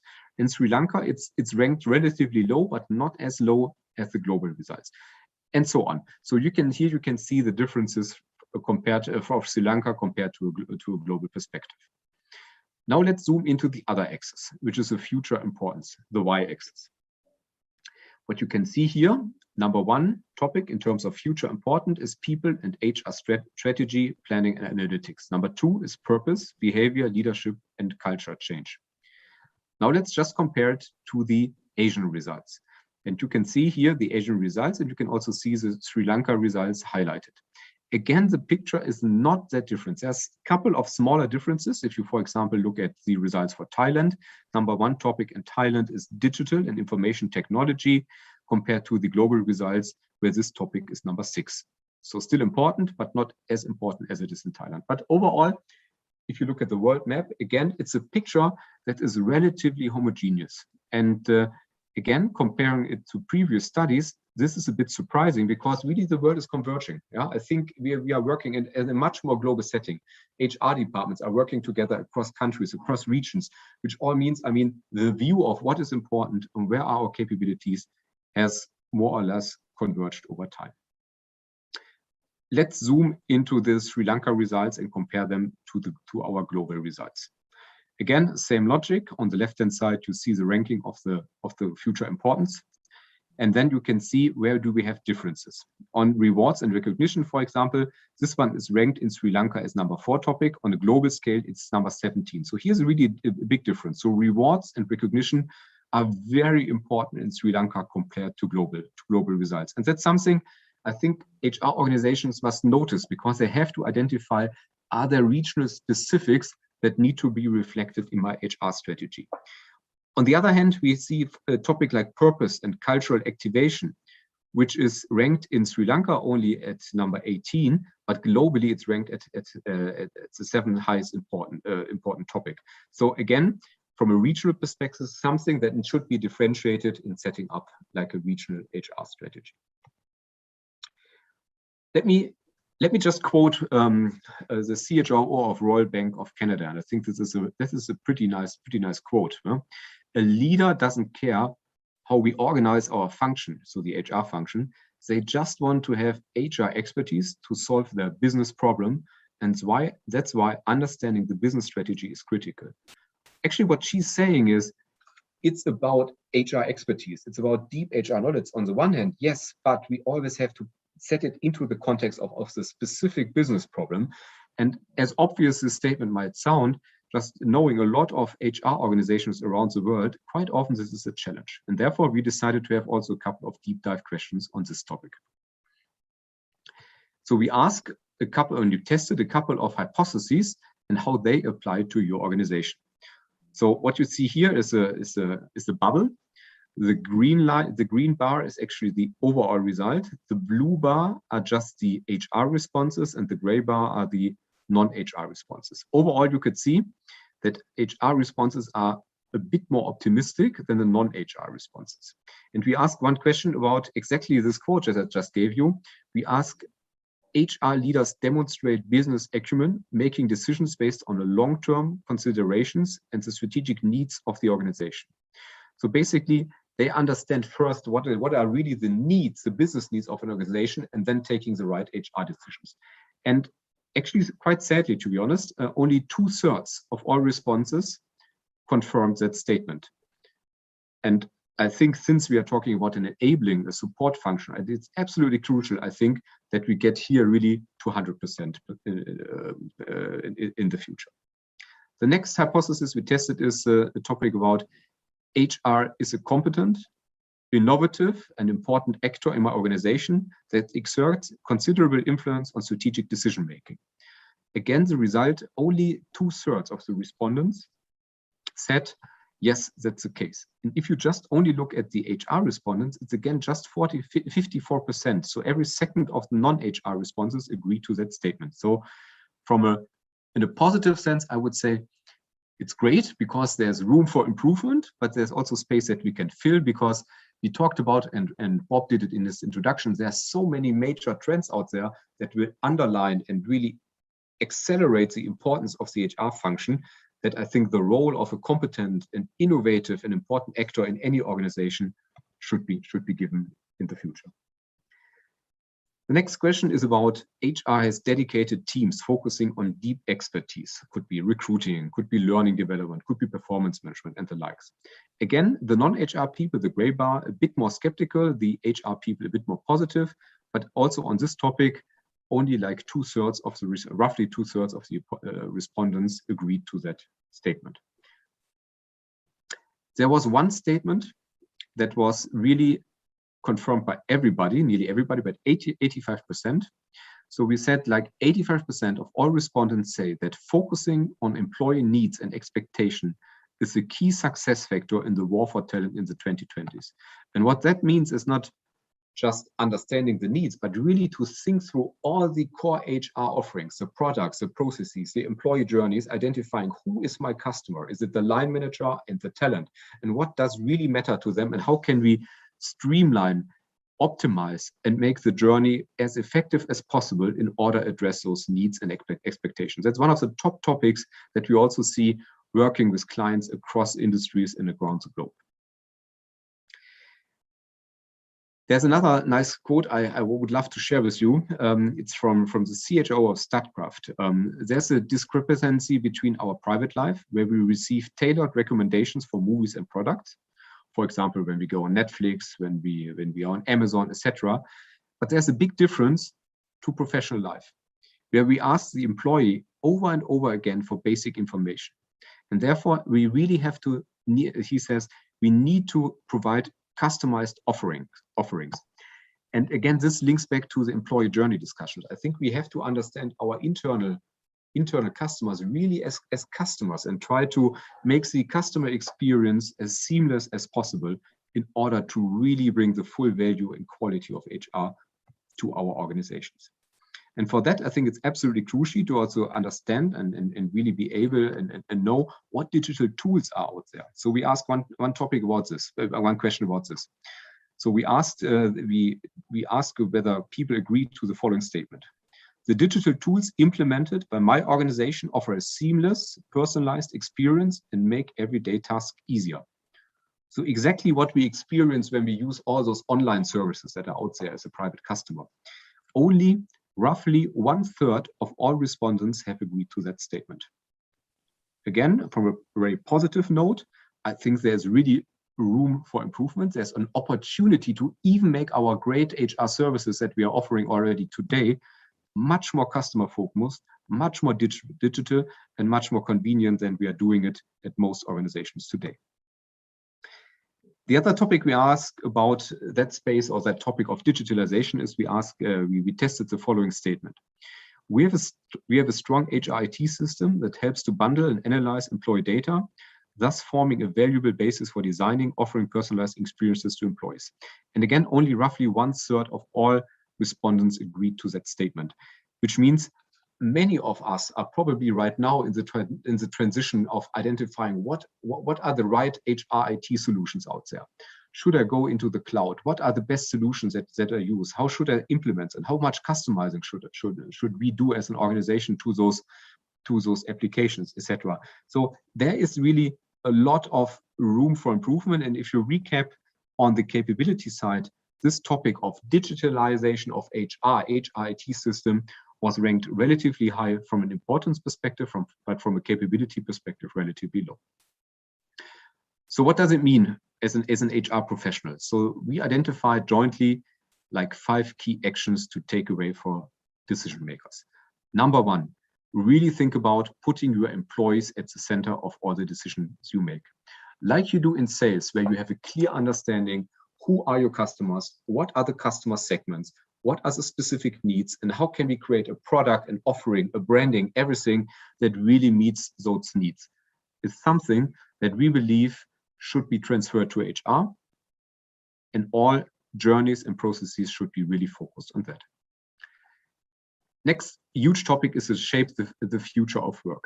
We are all going through the pandemic crisis right now. Now we have entered the 4th wave, at least in Europe, very, very significantly. And in any crisis, there's always something positive. And the positive thing about this crisis is probably that we have been catapulted into the future by 5 to 10 years when it comes to digitalization, when it comes to the way we work, how we work, where we work, and when we work. So really identify and shape what is the right future of work model for your organization that best addresses your employees, your customers' need. We believe HR should be actually at the forefront when it comes to acceleration in digital. Yeah, there are so many, I would say, nice and great HR processes that can be digitalized in a perfect way. And I think it's an opportunity not only to increase efficiency, but also to improve quality and effectiveness of many HR processes. The 4th important topic that we identify is, we can't do all this without thinking about, what type of skills do we need for our and type of employees and new roles we need for our organization, not only within the HR function, but also at our customer side. So carefully thinking about and planning strategically and identifying what are the roles of the future, whom do we need more, whom do we need less, what type of skills do we need to build up, what is the right upskilling and reskilling program is absolutely crucial for the success of any organization. And then I think it's really a chance to transform the people management function. Just looking backward at what we have achieved over the last years, I think it's enormous, right? HR has developed over time significantly. It has become much more strategic. It has become much more business driven. But on the other hand, there is still room to grow. There is room to digitalize, and it's really from our perspective, it's actually one of the most crucial functions when it comes to the current transformation that we are all going through, and preparing your individual organization for the future is absolutely crucial. So there's a huge and important role to be fulfilled by HR. And let me just pause here for a second, and I don't know whether we can get any questions or reactions, and we can also take them, Bob and myself.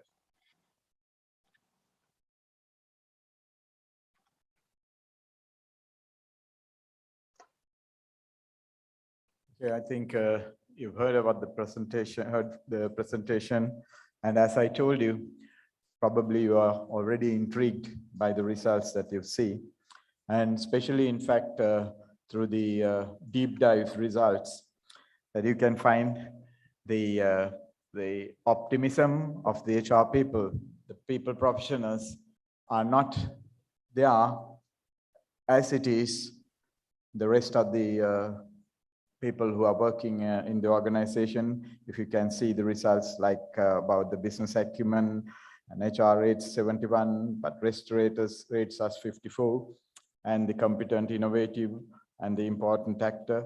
Likewise, on the deep dives, you can see that. And also you must make sure that, you must understand that there is a significance in this year's survey because it was conducted in the midst of a pandemic. Ladies and gentlemen, we have few more minutes to go. So if you have any questions from Jens or Bob, you can pose the questions right now. We can allow about a couple of questions. It's not only the people who are, in the audience, but who are taking part with us virtually. And also the thing about the employee centricity in organizations is emphasized by the responses of 85% of people who has responded, focusing on employee needs and expectations. These are some takeaways for you all to bring to your organizations and find out and practice, of course.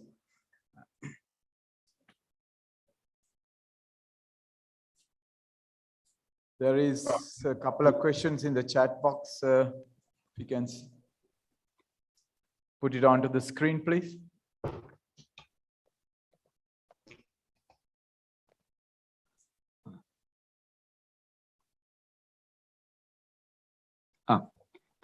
There's one question about what do we mean by shaping the future of work? Yeah, and what we mean by that is actually, during the COVID crisis, all of us, we had to suddenly switch to a virtual setting, right? We were used to coming to the office. We were used to sit together, in big meeting rooms, working together with our colleagues, right? And suddenly, from one day to the other, we all had to switch to Zoom. We are doing this Congress now virtually, and I think what we can see is if we look at the future of work now, we have to think about what is the remote element of the future of work, right? So which role in our organization should be offered like a remote working session option in terms of hybrid setting? Do we want to have a model where we can work a certain amount of days from the office, a certain amount of days from the home office and on-site? That's just one example. But what we see is actually also from another study that we haven't brought with us today is we did one of the largest talent studies. And what became clear out of this study is that there is a strong need of a wish of talents to have more flexibility when people want to work and where people want to work. And I think the future of work is all about that, to think about what's your vision of the future of work, what's the right setup and model for your organization. But maybe Bob, you can also comment on this one. Yeah, sure. Thanks, Jens. I think I'll take a slightly different perspective, which is that, this is an opportunity for HR professionals to be knocking on the door of the chief executive and say, these are the future trends. This is what we've managed to demonstrate in coping with the pandemic. Now, how's that going to shape how we organize in the future? So, for example, there was a lot of debate in different parts of the world when remote working was in effect enforced, which was to do with trust. A lot of employers really didn't trust their people to be working or to actually get on with the job. And in fact, the opposite, certainly on the data I've seen, is the case that people actually put greater commitment in. Even too much, in fact, but also that they will get on, they can be relied upon. And we know there are always exceptions, but they can be relied upon to manage their work if they're given that sort of opportunity. So that then leads us to talk to the CEO and say, look, obviously there's a business perspective to this because we'll reduce the number of fixed assets we've got to have in terms of our buildings and equipment and so on when people are working virtually. But there are different ways of operating now, which we can enable with the technologies. So it's important, I think, that HR professionals go in with an agenda to their CEOs and their CFOs to say, this is what the organization will look like in the future. The structure will change. I could go on for quite a long time about this, but there's an organizational development perspective to this, which we need to look at how the organizations are structured in the future sort of scenarios that we've got. But as I said earlier, the future is with us now. So we have to adapt and be able to cope with what's happening whilst we're sort of in the midst of it. But if you're looking, there's a lot of good information about future trends, in addition to what we've talked about. And actually, if you look at the detailed report, which I know is available to you, if you can get this through BCG or through Damika, you can see some of the detail there of where these trends are going, and particularly highlighting what the future structure might be like, not just for HR, but for the organization. But for me, the future of work is without a doubt hybrid. There's just no doubt it will be hybrid. In fact, it already is. Damika. Yes, thank you, gentlemen. Thank you very much. And I think in the interest of time, we have a heap of questions, but you would probably, Jens, can answer it on the screen separately. But one thing, the future of work is that, during the presentation, Jens has confirmed, or rather, he substantiated my point when I mentioned it in my speech, saying that the pandemic has swept us off our feet and landed us on the future of work. So we are in the future of work, ladies and gentlemen, in many ways than not. So, but one thing is that this segment on this future importance versus the current capabilities will tell you a lot about what the future of future world of work requires and expect from the HR professionals or the people professionals. And this presentation is available for you if you require, and I think we can distribute this among CIPM members. This presentation of Jens plus the report, we have it, and maybe sometimes already have shared with our members during the time of the closure of the survey. And if anyone need, we can provide it, it's available. And also additional resources also we can get, because there's comparison between the global Sri Lanka and the Asian scenarios, especially when it comes to these 32 areas, important areas of HR, and separated into 9 clusters. Thank you very much. And in the interest of time, I must thank profusely Jens and Bob for taking part. Thank you very much, gentlemen. And once again, there is a lot to learn, so you can go through the survey and find out. Thanks a lot.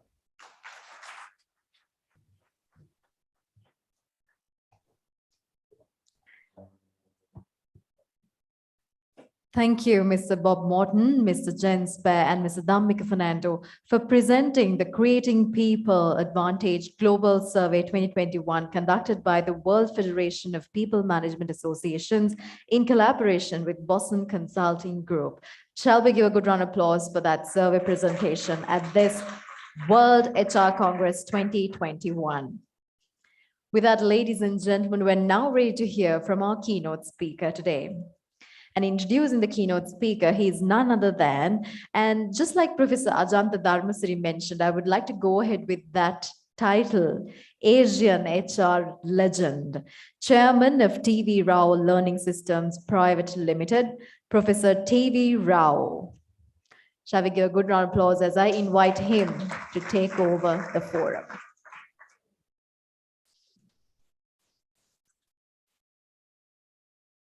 Good evening to all dignitaries on the dais, participants in the auditorium there. It's so wonderful to have the auditorium started of CIPM, and I miss you all physically, and all the participants online on this wonderful World Congress. I would begin by thanking CIPM.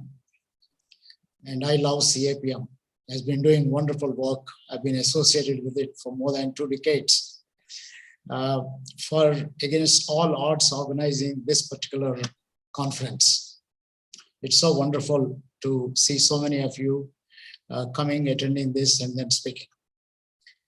I also want to thank CIPM for suggesting me the theme of today's topic, new vistas of human possibilities management. Just this morning in India, one of the leading newspapers had the following headlines in the global column. Omicron plunges the world into a collective uncertainty. Omicron plunges the world into collective uncertainty. It's an interesting thing because one may ask that what does it have to do with HR? I think pandemic has taught us many things about HR. It has lifted up HR and it has also shown the limitations of HR. If we look at the last 100 years of human resources management or organization development or organizational behavior, we will find that largely it has come from corporate sector, for-profit sector. So all the theories we have been talking about are limited to the context of corporate sector. It ignored the larger context where large number of people are in the unorganized sector, informal sector, which includes farmers, those who work with the government, which includes large numbers, and the society at large. But last 2 years, pandemic has demonstrated and drawn our attention to what we cannot ignore, the society at large. If you ignore the society, what happens? For example, in India, it took a short time for us to recognize that HR was normally delegating the daily wage laborers and the contract workers to be managed by contractual people. HR was never bothered. They said it's the business of the contractors.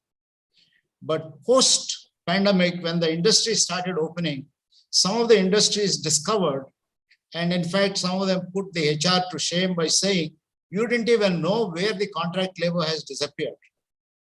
That's the significance of just one section of the, but that's not all. I think a whole lot of things have happened. It's not only that the HR had to take care of contract labor, it had to also take care of the moment you moved from working in the factory or office to work from home. You had to make sure that you create conditions at home. And you discovered that the homes are of varying nature. It's different for a bachelor to live in a bachelor accommodation versus in a joint family in some of the Asian countries, particularly I'm sure it's true in Sri Lanka, India, and most of the South Asian countries. If you are living in a joint family with your in-laws and with grandchildren and so on, you cannot convert the house into a workplace. And therefore, you need to be careful that appropriate infrastructure is available, make sure that health conditions are there, make sure that the work kind of systems are suitable to those people to work from home and things like that. That means HR job extended to families. If we really look at, I think in the last, again, 100 years, HR has largely ignored the society at large. The only agency that has focused on people in the society is the UNDP's Human Development Report, which started about 30 years ago, when UNDP came up at national level, putting the countries in terms of maturity, the extent to which countries have well-developed human resource. They have called it Human Development Index.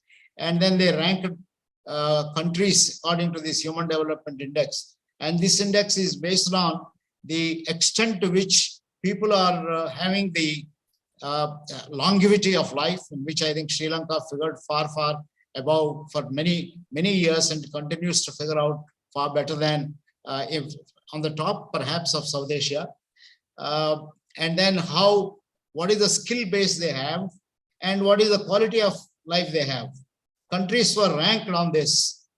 Post-pandemic, I think our entire outlook has changed.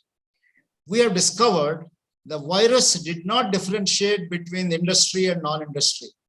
It did not differentiate between the rich and the poor. It did not differentiate between prime ministers and presidents of countries and the migratory labor. or an ordinary lift operator and so on.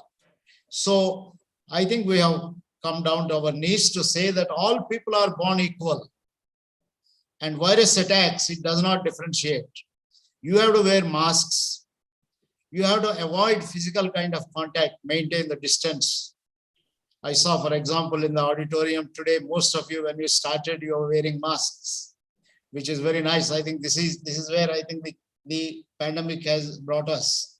And most interestingly, if you have noticed, high human development index countries, those countries which has highly developed human resource, had more deaths per million as compared to low human development index countries. This gives rise to the need to redefine human resource development in country context or in terms of companies context. One thing that has happened in the last couple of years, you can see that pandemic also has demonstrated tremendous potential human beings have. What took decades to produce as vaccines, we have produced in months. And what took decades to transfer from one place to another, with I think IT help and with logistics help, we were able to take care of large number of people, reach people who can't otherwise be reached and so on. So this is the human possibility. In fact, looking at this, one of the mystics in India by name Sadhguru, Jaggi Vasudev, who lives in Coimbatore, runs an ashram, Isha Foundation, and has 9 million volunteers working for this foundation across the world. 9 million volunteers teaching human engineering. Once, about 5 years ago, when we were doing a workshop, he said, human is not a resource. It's crime to call human being a resource. Human beings are possibilities. The moment you say something as a resource, that means it is measurable.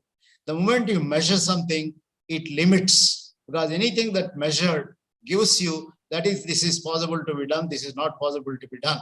Therefore, stop measuring human being, calling it a resource, call them as possibilities. I didn't totally agree with him, but I thought there was a point in what he has said, because I saw HR last 4.5 decades declining from HR meant for creating happiness at work. In 1975, when we created the first dedicated human resource development department in Larsen & Toubro, we said the primary purpose of this department is to help people to enjoy work. We said it is building competencies, commitment, which means enjoying work and creating a culture.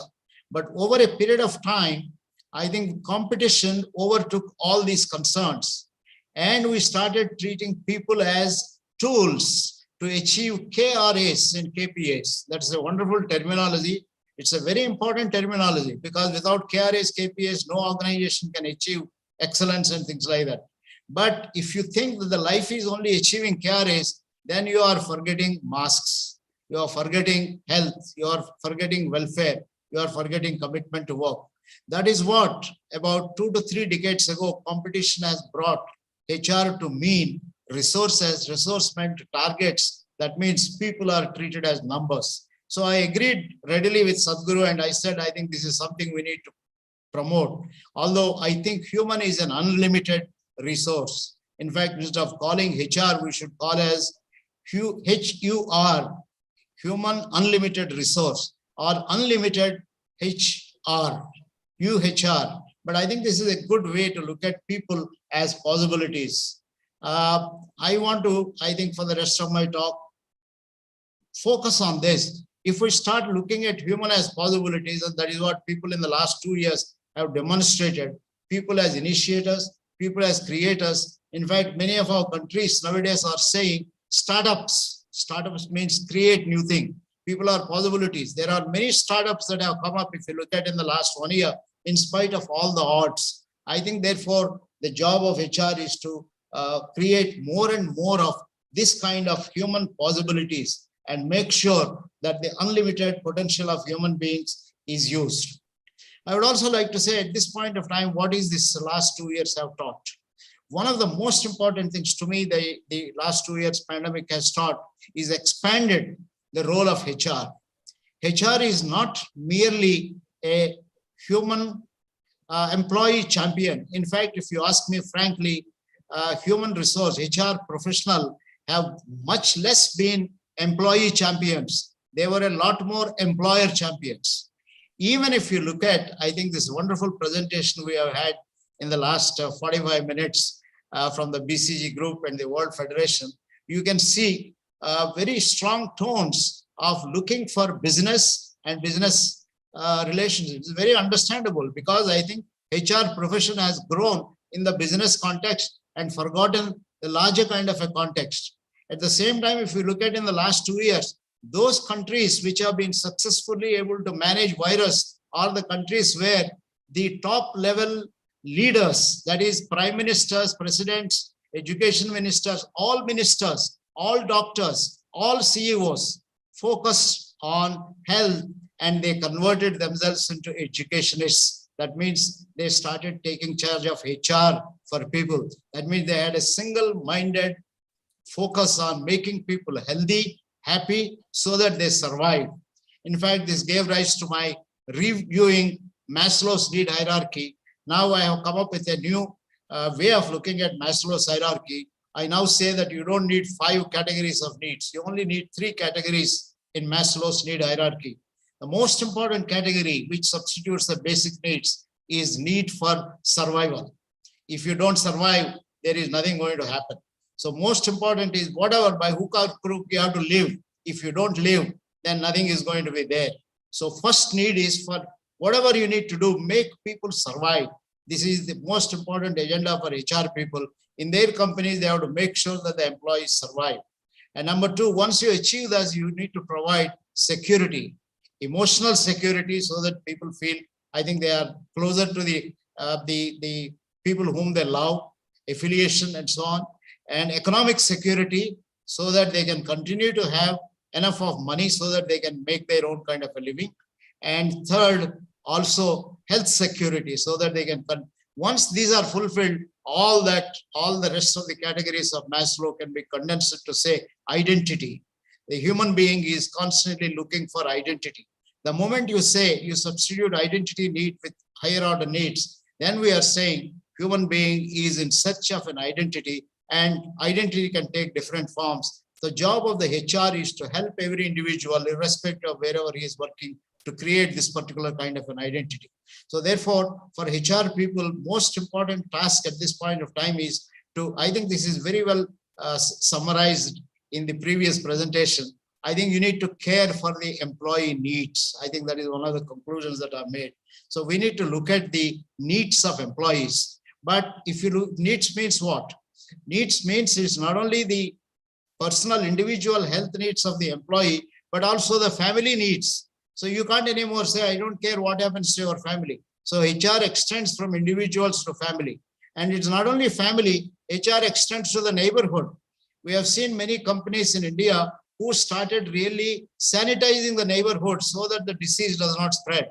Therefore, what we call as corporate social responsibility, if not corporate social responsibility, social welfare and other kind of things becomes as much a part of you. So you as a HR person, the moment you become, you say you are an employee champion, then I think your entire world changes and gets you into a different kind of category. Now, the moment you say I'm an employee champion, employer will say, what will happen to, at some point of time, we said you are the savior of lives, but how about livelihood? You have to provide livelihood. If you don't take care of the company and its business, then there will be no livelihood. Where will these people go? So he also becomes, or she also becomes the employer champion. So not only that, it doesn't stop there. So you are an employee champion, number 1. Number 2, employer champion.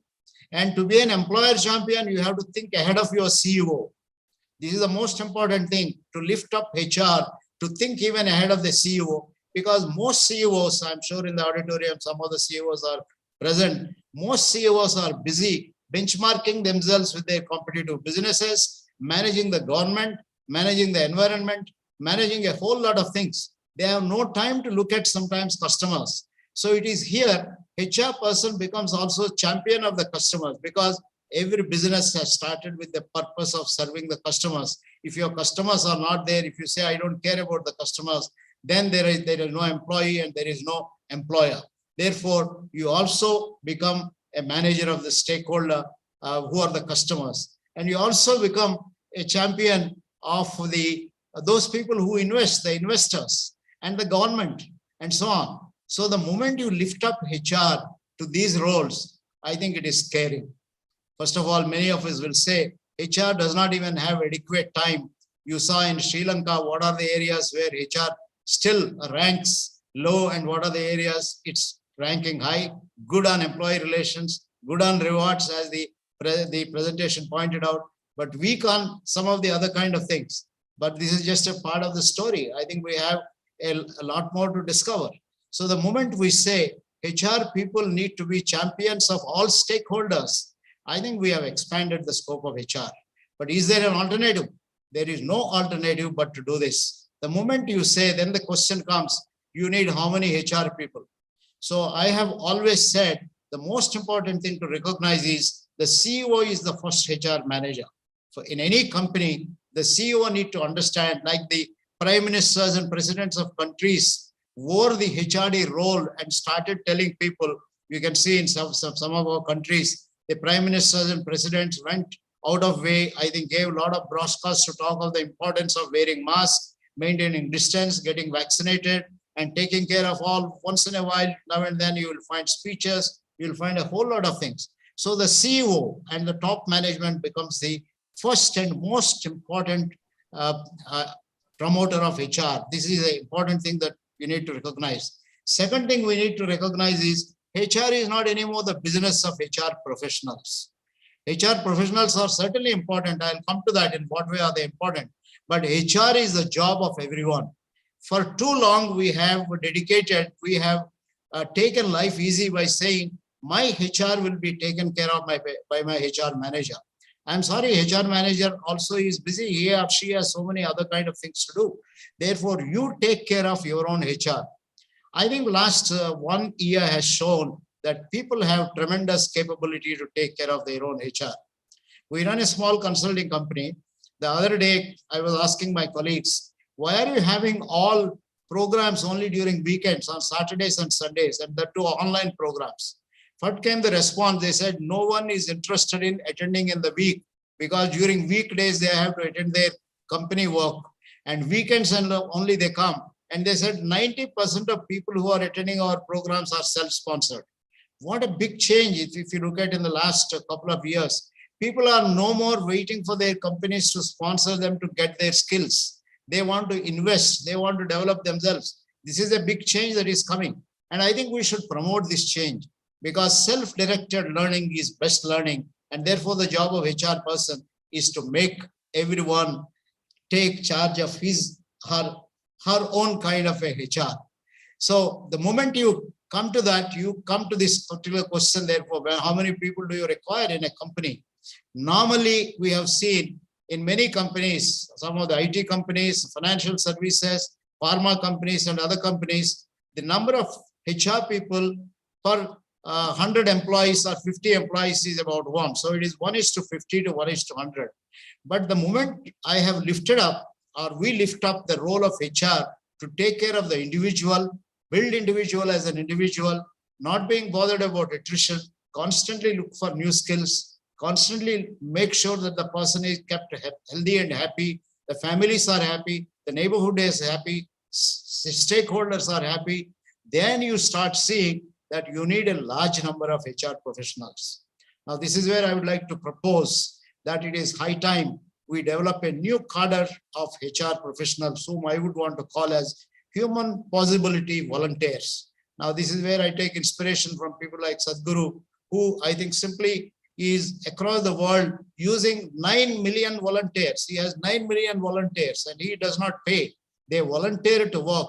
Why don't we create the World Federation for People Management, the Asia Pacific Federation for HR, and CIPM, others? Why can we think of creating a new cadre of HR people? Because the competencies we have identified for HR today is empathy, gratitude, human touch. These are more important than having any skills. Treat a human being as a human being. We lost the human being and we started treating the human being as a statistic. Human beings are not statistics. If you treat them as statistics, you will only get statistics in return and not human welfare. and not creativity, not new form of managing organizations, new organizations and so on. If you do that, therefore, you need to develop a new cadre of human possibility volunteers. Their job will be, and it does not require a 2-year MBA education. I think it can be anybody who comes with, I think, basic minimum language and so on.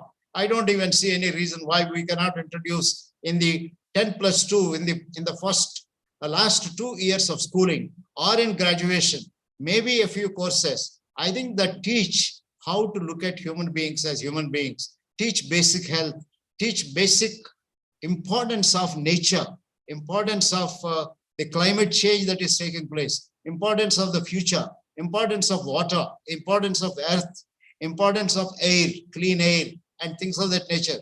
I think these are all the kind of things we need to teach, and then say importance of looking at as a human being.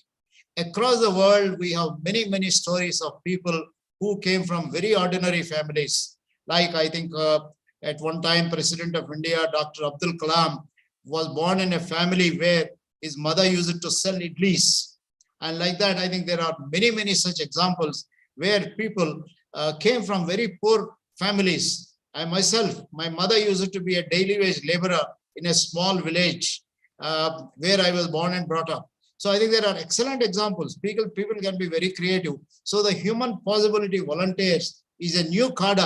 I think with such rich minds we have in our associations, they can put their thought together and then say the human possibility volunteers are the ones who have to look at the human welfare in the society, peace in the society, tolerance for each other, and respect for each other, and not dividing people on the basis of caste, community, religion. Because last 2 years have shown virus does not differentiate which caste you belong, which community you belong, what is the designation you carry, and so on. Therefore, these human possibility volunteers, I think, should be able to do number of things. Human possibility volunteers can make teachers to be more humane, doctors to be more humane, nurses to be more humane, government officers to be more humane, industrialists to be more humane, and even HR professionals in some of the cases to be more humane. I think that is the direction in which I would like to see a HR lifted up and start creating. That is when we can say HR has got a new respect. HR means it is a job of all. HR means better than the CEO. HR means it's better than the Prime Minister or President of a country. Having said all this, I also want to say the moment you lift up HR to this level, you start seeing the meaning of a number of things we are running in today in corporate sector changes. What does rewards mean? First thing that will happen is promotions lose their meaning. Promotions are not meant to get a position. Promotions are meant to give you an opportunity to do what you like. So I think it totally changes. It doesn't mean that the organizations don't have the capacity. The organizations have phenomenal capacity.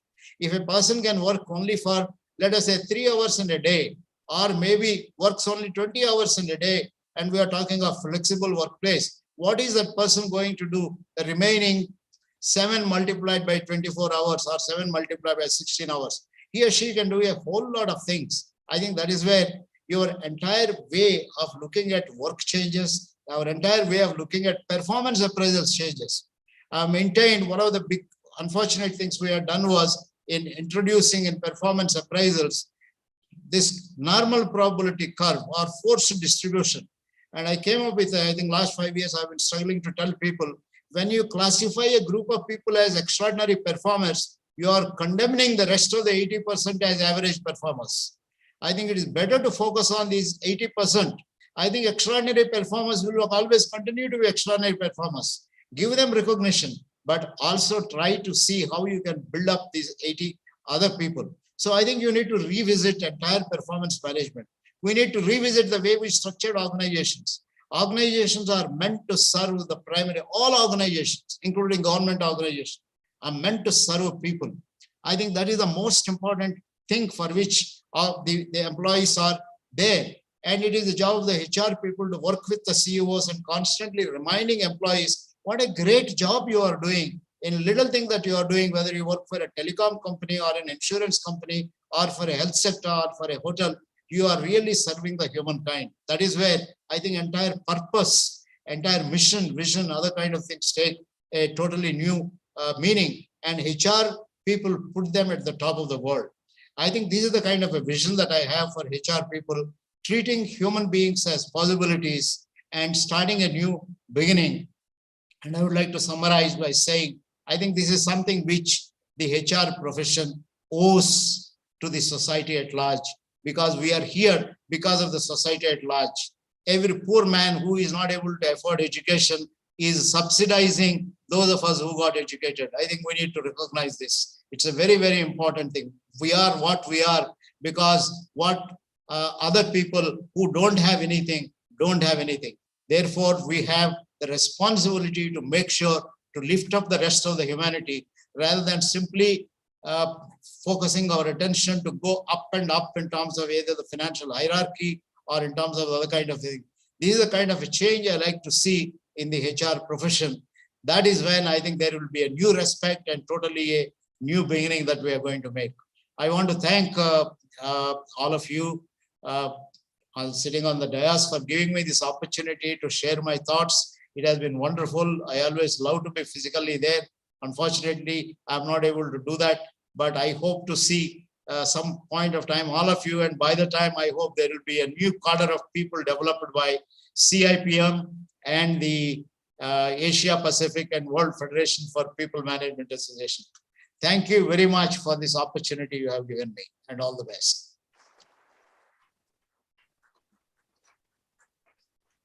One key point that got my mind away was the professor mentioning turning HR into HUR for human unlimited resources for the unlimited potential of humankind. Thank you so much, Professor T.V. Rao, the Asian HR legend, as Professor Ajanta Dharmasiri might say, for that insightful keynote address. Shall we all give him another round of applause? Thank you so much. With that, I would now like to take a few minutes to share a milestone of CIPM Sri Lanka. As we all know, the Chartered Institute of Personnel Management being founded in 1959, the Institute has come a long way for 62 years, where all of you who are present here today physically might have been a part of the journey. And we all know about the number of milestones the Institute has passed. Now, talking about the most recent milestone of Chartered Institute of Personnel Management, we have quite a few again. The CQHRM program of CIPM Sri Lanka was accredited by CIPD UK. I think that is an achievement of CIPM Sri Lanka. Shall we give a good round of applause for that, ladies and gentlemen?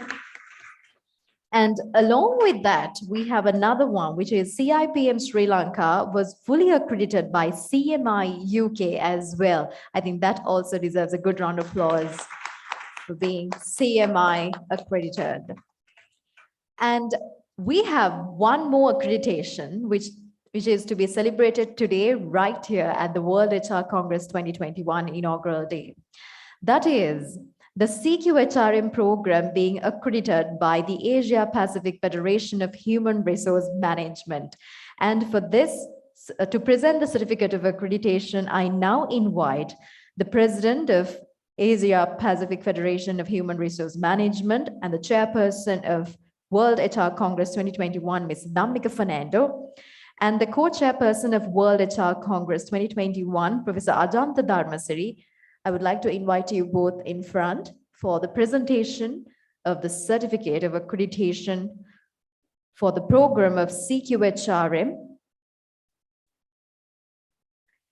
And to receive the certificate, I would like to invite the president of CIPM Sri Lanka, Mr. Jayantha Amarasinghe.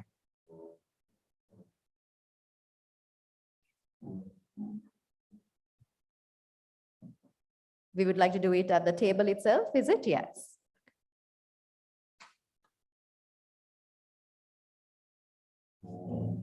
Moving on, like adding on to the list of milestones of Chartered Institute of Personnel Management, Sri Lanka, the CQHRM program is being accredited by Asia Pacific Federation of Human Resource Management.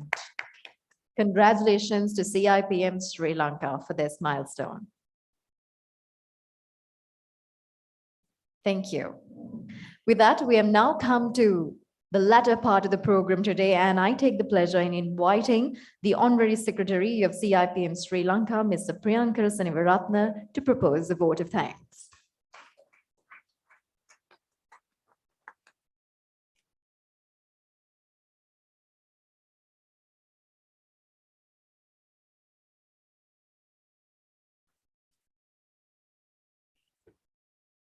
Good evening.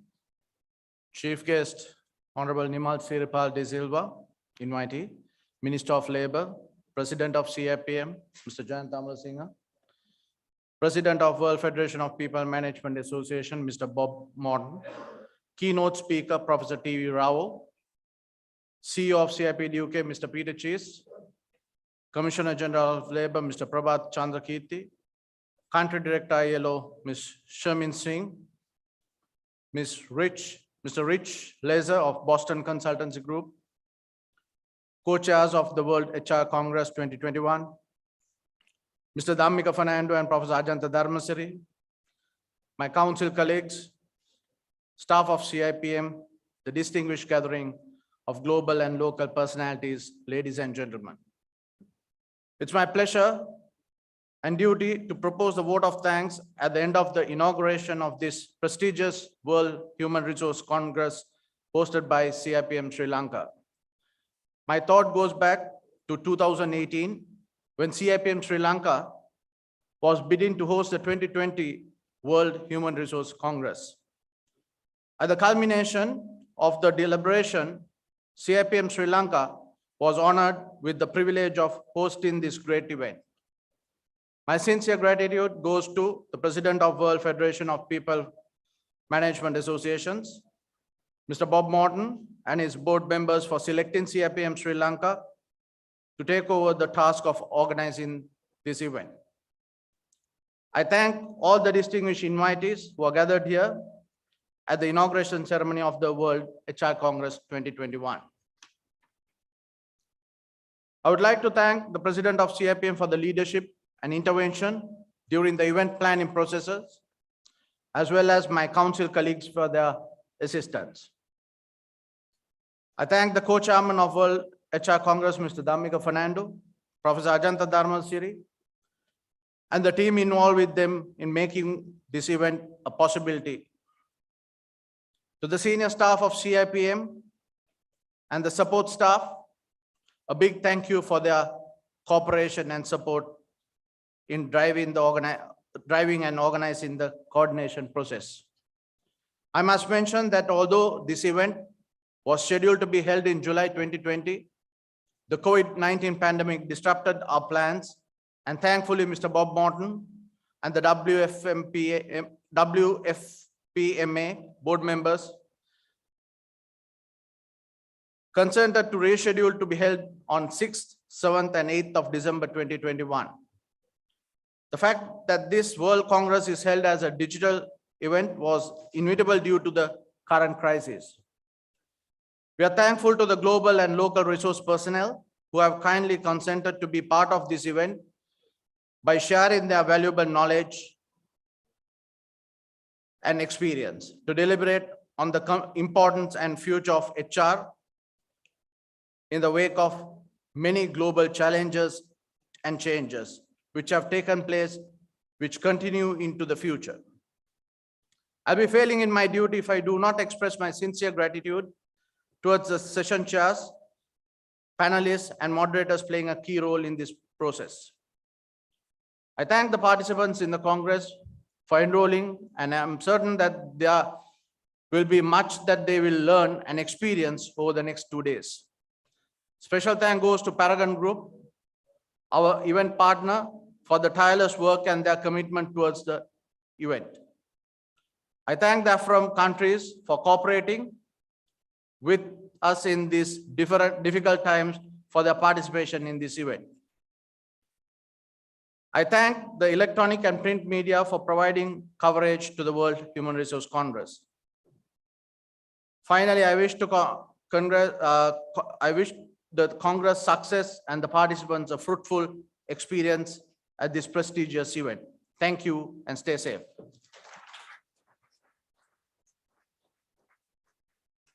Thank you so much, Mr. Sinivaratna, for proposing the vote of thanks. And before we wind up, I would like to take you all through the program lineup for tomorrow and day after tomorrow, just a little bit in detail, tomorrow and day after. You're already aware that you will be having 4 plenary sessions, and to name them, the plenary session 1 will be on strategic HR response for the current pandemic. Plenary session 2 will be on emerging world of work in post-COVID-19. Plenary session 3 will be on new vistas of human possibilities management. Plenary session 4 will be on leadership, teamwork, and culture for high performance. And then moving into the 4 panel discussions, just like Professor Ajanta Dharmasiri said, it's on 4 days. Panel discussion 1 will be on COVID-19 disruption and the role of people professionals. Panel discussion 2 will be on digitalization and people professionals. Panel discussion 3 will be on diversity and inclusion in the context of strategic HRM practices. Panel discussion 4 will be on diligence as a prerequisite for HRM best practices and best fit approaches. And along with that, you're well aware that we will be having 4 concurrent sessions where we will have 10 speakers for each session. And in these concurrent sessions, you have the privilege of picking and choosing to attend the concurrent session you want to attend to. So with that reminder, I would like to assure you that World HR Congress 2021 assures you immense insights, initiatives, and implications in line with an invitation towards transformation. With that, ladies and gentlemen, we have come to the end of the inaugural ceremony of World HR Congress 2021, and this is hosted by none other than the Chartered Institute of Personnel Management Sri Lanka in collaboration with World Federation of People Management Associations. As we take the theme forward, exalting people professionals amidst a planetary pandemic, explore, expand, and to explore. With that, I call it off for inaugural day of World HR Congress 2021. Thank you so much for joining with us physically and also virtually. My name is Ashinsani Veerasinghe. Thank you for being a great audience. Thank you. And for the ones who are here, I would like to remind you, dinner has been arranged just outside in the foyer area. Thank you so much. Have a good night. Be safe.